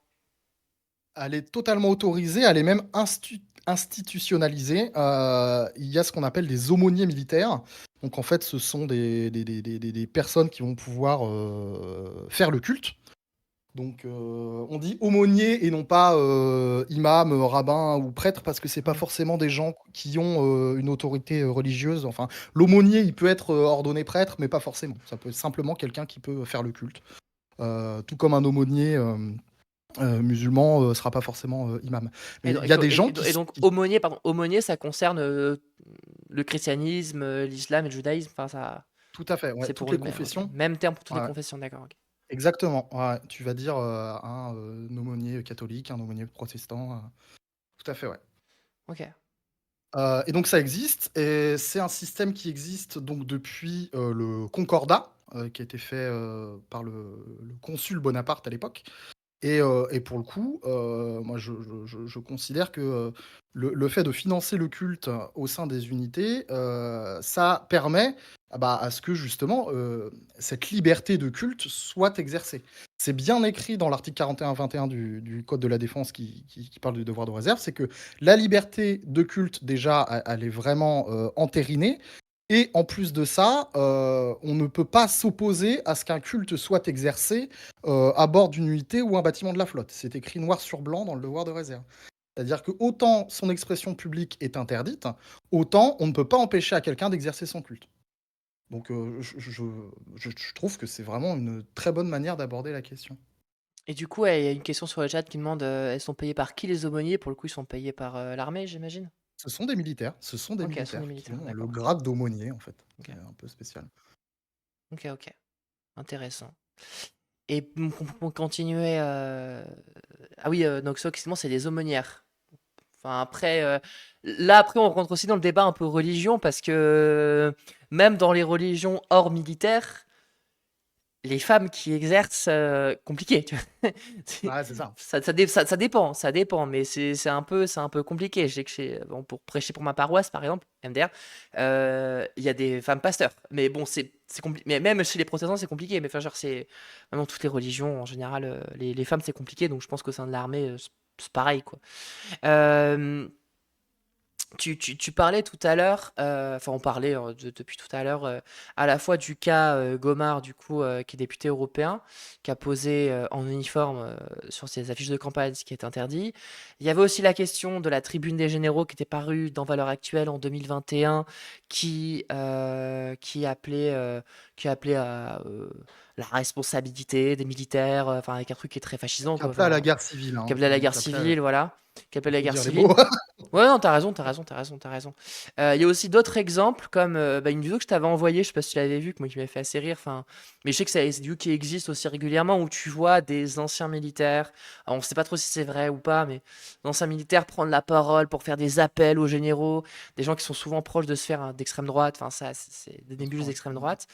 Ça arrive parfois, ces vidéos-là, il y a ces deux exemples que je t'ai cités. Au niveau du devoir de réserve, comment c'est possible que ça arrive, ça? Est-ce que, pour rejoindre un peu le débat qu'on avait sur l'extrême droite et l'armée, est-ce que c'est pas aussi une tentative d'entrisme de la part de l'armée? Comment ça a été possible, ça? Alors, il me semble que sur la tribune des généraux, il y en a Ils ont certains été qui ont sanctionnés, ouais. été sanctionnés, Et mais très quand même, tu lourdement, hein. vois. Ouais, lourdement, mais quand même, tu vois, ça a pu arriver ce genre de choses. Il y en a un qui est député européen maintenant avec le cas Gomard. Comment t'expliques que ça puisse arriver, ce genre de choses? Il faut savoir que, l'armée française, c'est une des institutions, qui est le mieux perçue par la population, qui a le plus de cote de popularité. Et donc forcément, mettre en avant ton actuel statut ou ton ancien statut de militaire, ça te donne une bonne image pour la plupart de la population. Ouais. Comment ça a pu arriver? Le cas Gomard, pour moi, c'est l'impunité, tout simplement. Je ne sais pas s'il a été, sanctionné. Il a reçu un coup de téléphone du chef d'état-major des armées, ça c'est l'info. On n'en sait pas plus. Le cas Valeurs Actuelles, donc là, on parle de généraux qui sont pour, leur majorité, à la retraite, ce qu'on appelle la deuxième section. Donc globalement, tous les gens qui étaient dans cette tribune-là, n'ont plus le droit, de se considérer comme généraux aujourd'hui, hein. Et c'est très bien. Je trouve que la ministre Parly, à l'époque, a très bien réagi. Et en fait, ce sont des gens là, pour le coup, on est sur des gens qui ont fait l'Algérie, qui ont fait des atrocités en deuxième moitié du XXe siècle. Enfin, on est vraiment, sur, une autre époque, quoi, on va dire, même s'il y a toujours des réminiscences de tout ça. Et en fait, ces gens-là, ils se sont dit: «Tiens, moi qui ai dirigé des hommes un jour, j'ai donc la légitimité de parler et donc en toute impunité». Et en fait, ils sont aussi, dans leur cercle à se dire: «Mais de toute manière, heu, les soldats vont me suivre, grâce au prestige que j'ai acquis, par le passé». Bon, effectivement, il y a des gens d'actifs qui les ont un peu suivis, qui ont dans un premier temps signé la tribune et bizarrement, leurs noms ont disparu très rapidement après.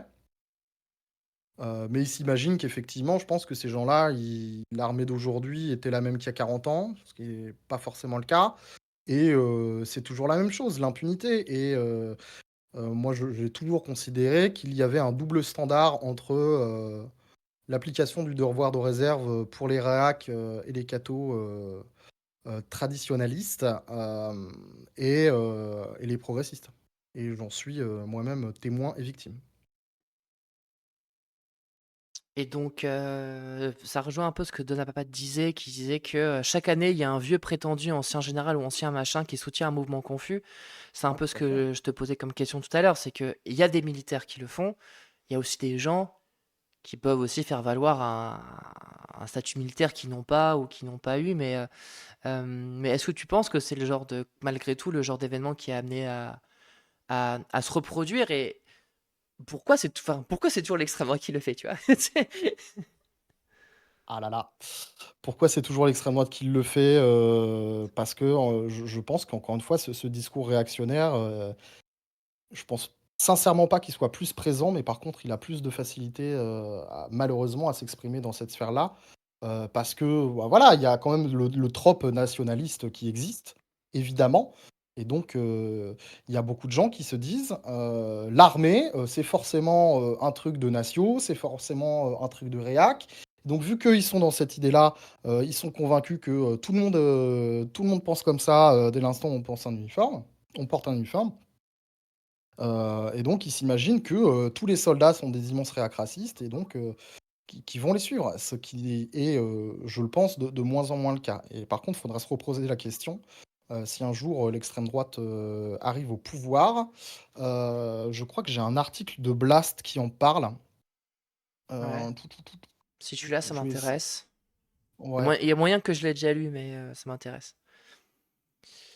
Si jamais tu l'as. Je vous ai mis sur le chat les liens d'un article de France Info qui revient un peu sur la controverse. Et j'ai mis le lien de la Tribune, si on a qu'on la déterre d'aller la lire. Alors apparemment, ils avaient prévu en publier une deuxième, mais je crois qu'ils l'ont pas fait. Enfin, j'en ai pas vu. Ils en ont fait 2. Ils en ont fait 2, ouais. Ils en ont fait deux? Ok, d'accord. Ok, Ouais, ils en ont fait deux. Bon, je vous ai envoyé la première, voilà, si vous voulez aller la lire. Faut s'accrocher, hein. C'est un peu dur. C'est un peu dur à lire, mais voilà. Merci pour le lien. ouais. Si vous voulez un peu Euh, d'anti-dooming, voilà, Blast, ces militaires qui craignent l'arrivée d'un gouvernement d'extrême droite. Ça donne un peu d'espoir. Grave intéressant. Bah ouais, je pense qu'on en a besoin parce que c'est vrai que c'est une crainte qu'on peut avoir aussi, quoi, de se dire si un jour il y a l'extrême droite qui arrive au pouvoir, est-ce que tous les militaires vont suivre? Enfin après bon, les militaires qui vont obéir parce que voilà, c'est leur boulot, on va dire. Mais ouais, c'est rassurant de se dire que il y a aussi, il n'y a pas que des fachos au sein de l'armée. Bon, c'est une nuance, mais une nuance qui est intéressante aussi, quoi. Tout à fait, ouais. Euh, T'avais dit un petit peu tout à l'heure que toi, t'avais été un peu, enfin, pas victime du droit de réserve, mais qu'en gros, de par les positions que tu prends, ça t'avait coûté un peu l'évolution de ta carrière, tout ça. Est-ce que tu peux revenir là-dessus? Est-ce qu'on t'a, à toi, reproché de ne pas avoir respecté ton droit de réserve et qu'est-ce que ça t'a coûté? Hem, En soi, quand on m'a, sanctionné pour mes prises de parole publiques, donc notamment sur internet, et surtout sur internet d'ailleurs, c'est pas forcément le non-respect du devoir de réserve parce que comme vous l'avez vu, j'essaye de peser, énormément, mes mots. Mhm. Par exemple, je n'ai donné aucun nom de responsable, politique, actuel, et ça fait partie des lignes rouges que je ne dois pas, franchir. Même si j'ai pu le faire par le passé, c'était une faute de ma part. En fait, ce qu'on peut me reprocher, c'est donc, non pas ce non-respect, potentiel du devoir de réserve, mais ce qu'on va appeler du déloyalisme. C'est-à-dire que, en ayant une position critique et en proposant des potentiels changements de l'institution, que je sers, on considère que je suis, de ce fait, déloyal, puisque je ne soutiens pas, totalement, celle-ci et c'est à ce titre-là, que j'ai pu être sanctionné, par exemple. Ok. Mais donc tu as été sanctionné, mais en soi, c'est pas illégal d'être déloyal. Si. C'est illégal, ok. Ouais, c'est dans le code de la défense, je sais plus, c'est dans les tout premiers articles, le soldat se doit d'être loyal à la nation et machin truc Ok. et l'armée donc ouais, non, mais j'ai quand même été reçu par un amiral, hein, donc une personne avec des étoiles sur les épaules quand même, pour m'expliquer tout ça. Donc c'est allé loin cette affaire, Ouais, ouais, effectivement, il ouais. m'a sorti les textes de loi et puis bon, au bout d'un moment, quand tu as un mec qui a une telle autorité devant toi, qui te dit: «Bon, bah, là, effectivement, devoir de réserve, bravo, votre argumentaire est excellent», et là, il m'a dit: «Attention, carte surprise, il y a un autre article et là, on peut vous sanctionner», et là, tu peux pas dire grand-chose, quoi.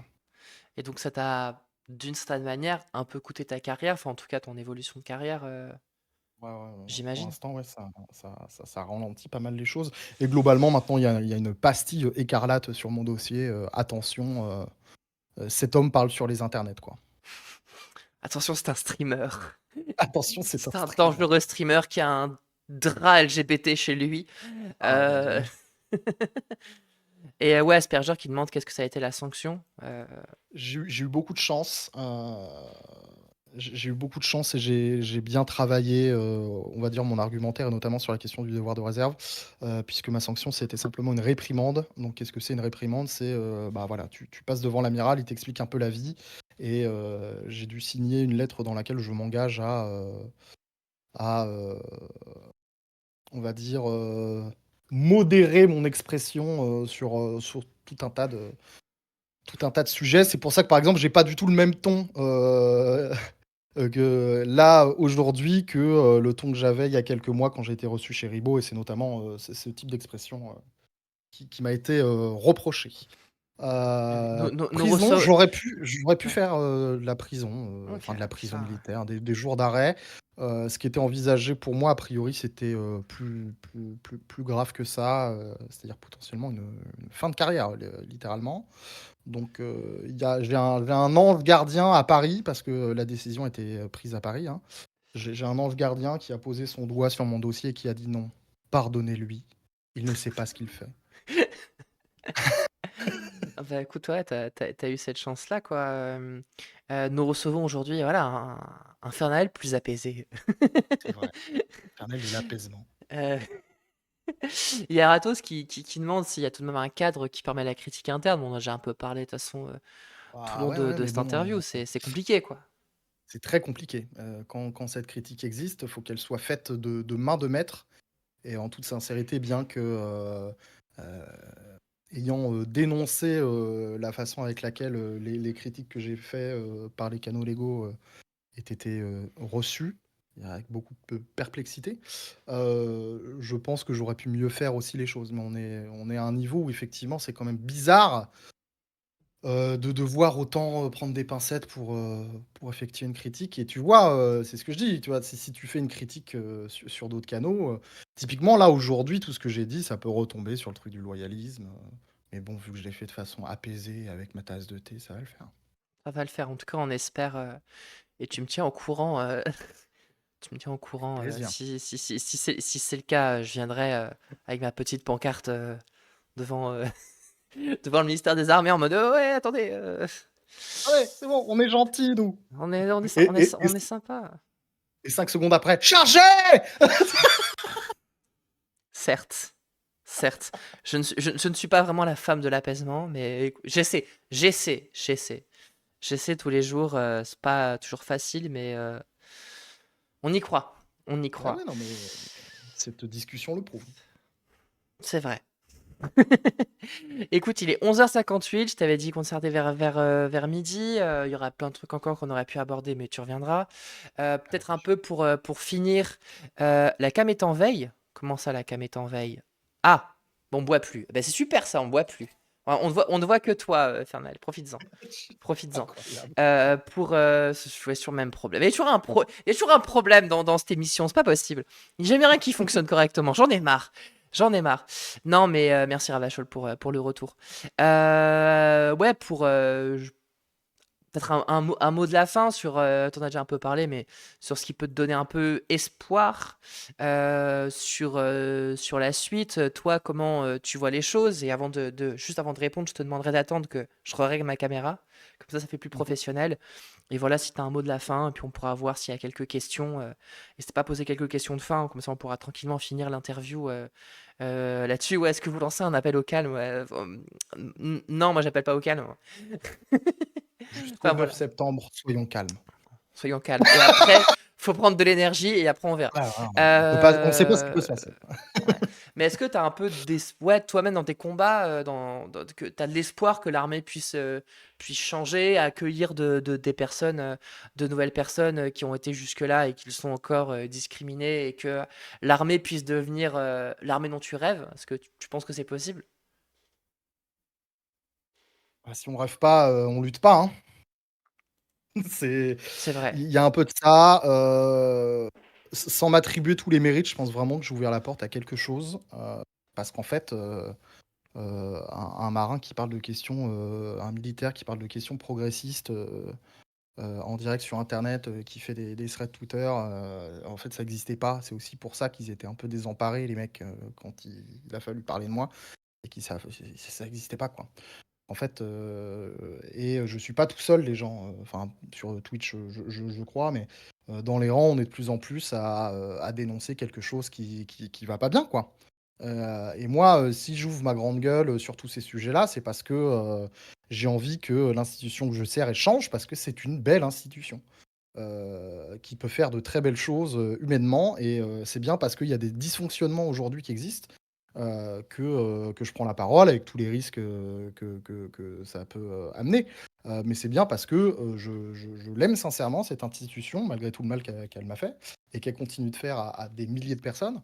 Hem, c'est parce que j'y crois à cette institution et que, déjà la loi, est de notre côté. Maintenant, c'est toute une culture qu'il faudra changer et on est plein de petits vers, dans le fruit là, donc c'est cool.